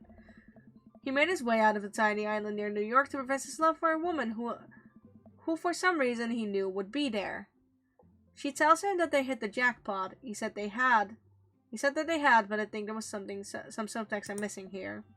Boo, love is dead. Shut up, it's beautiful. No, you shut up. Ernest grumbles. The credits starts to roll. I stand up. Robert immediately pulls me back down. Hundreds of people worked very hard to make this film happen. You're going to sit there and appreciate them. Okay. Look at that, Elizabeth Shelton. She worked really hard. I bet she did lots of good wardrobe design. Thank you, Elizabeth Shelton, for this beautiful film-going experience. And Peter Anders, catering. Had a bunch of people so that they could have the energy to do their jobs. What a guy. Let the credits roll while Robert individually thanks every member of the crew. Once it's finally over and he makes sure no animals were harmed in the making of this film, we leave the movie theater. We stumble into the theater parking lot, polishing off the rest of our wine. Hey assholes! Out of nowhere, a rock flies through the air and hits me on the knee. My knee! What the hell? Ernest and his friends stand in the alleyway, blocking our exit. Oh, what do you guys want? Why'd you come and throw a rock at my knee? This is my good knee. My orthopedist is gonna be pissed. Ernest tosses another rock up and down in his hands. What's wrong with this kid? You ruined my theater-going experience. Now you have to pay. Oh, well, I don't have any cash on me right now, and, movies got really expensive. Ernest hucks another chalk at my other knee. I'm able to jump out of the way, but I didn't properly stretch before physical activity, and I'm probably gonna feel super sore in the morning. We ruined it for you? That movie was pretty crappy in the first place. Hey, you take that back. That was a beautiful love story with really genuine acting. You call that good acting? What classicist mainstream slop have you been served your entire life? What? Have you ever seen any Michael Powell, A Matter of Life and Death, 1946? Easily the toughest 5 minutes of love you'll ever witness. Listen, man. No, you listen. That popcorn ass dribble to the masses shoving down your throat will only make you dumber and sadder. You of all people should strive for a higher standard than the art you consume. Your name is Ernest Hemingway, for Christ's sake. Oh no, now you've done it. Ernest rushes Robert, screaming like a banshee. I dive between Ernest and Robert, trying to stop the kid. He lunges forward, kicking me as hard as he can on the knee. Fuck, my knee! Robert gets in between Ernest and myself as if he's seeing red. Fuck, my fucking knee hurts. Alright, buddy. Talk like punk, get hit like a punk. Robert scars up into a boxer stab. Queensberry rules. 3-minute rounds with 1-minute rest in between. No low blows. Fish hooks I grab or high blows. J grabs or high blows. What? And don't even think about pulling an illegal turnstile. That's an automatic deduction of 3 points. You'll have to designate a second if you're unable to fulfill your role as main duelist. One of your fans over there looks like he has enough youthful vivacity to handle it. Hey man, I don't want to get dragged into this. That movie sucked. It's too late. You two are bloodbound. If he dies, you die. Sorry, I don't make the rule. Talk to Queensberry. We're just gonna go. Ernest and his friends rarely walk back away. Robert calls after them. The Queensberry Association will hear about this and consume better content. Once the teens are safely out of earshot, Robert turns to me. Were you actually about to fight that kid? Are you kidding me? I would never hit a child. That would be despicable. Throw the rules at them though, they always bolt. Nobody wants a Queensberry sanctioned throwdown.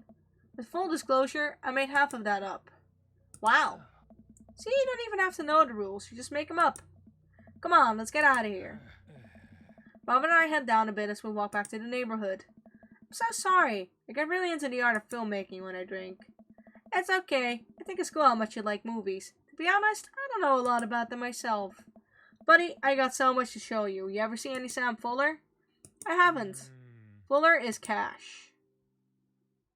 Thanks for defending my honor. Thanks for the dinner and the movie. Thanks for the adventure. Thank you's all I got, buddy.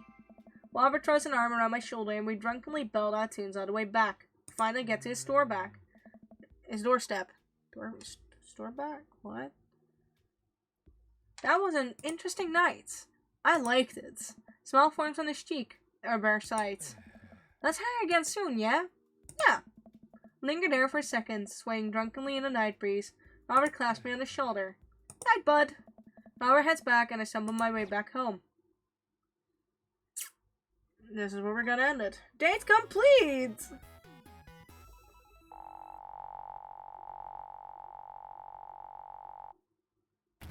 You're a straight shooter. I like that. A ranking. Get on my fucking level, bitches. Could have gone better with Mary, especially.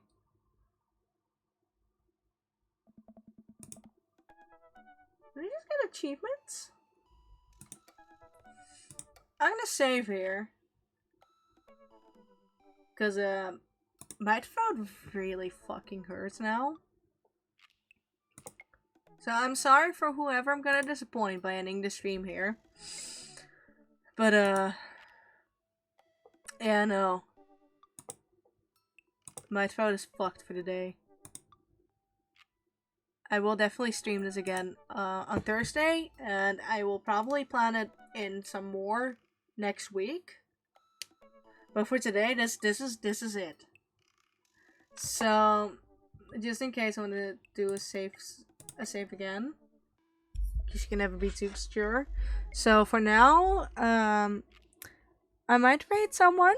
I don't know. Do I want to raid someone? Technically not really, because that means I have to hold a conversation, but I want to be nice to my fellow people.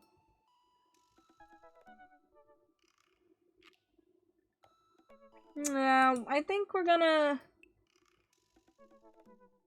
gonna raid Sweets. Or Poe. Either one of them.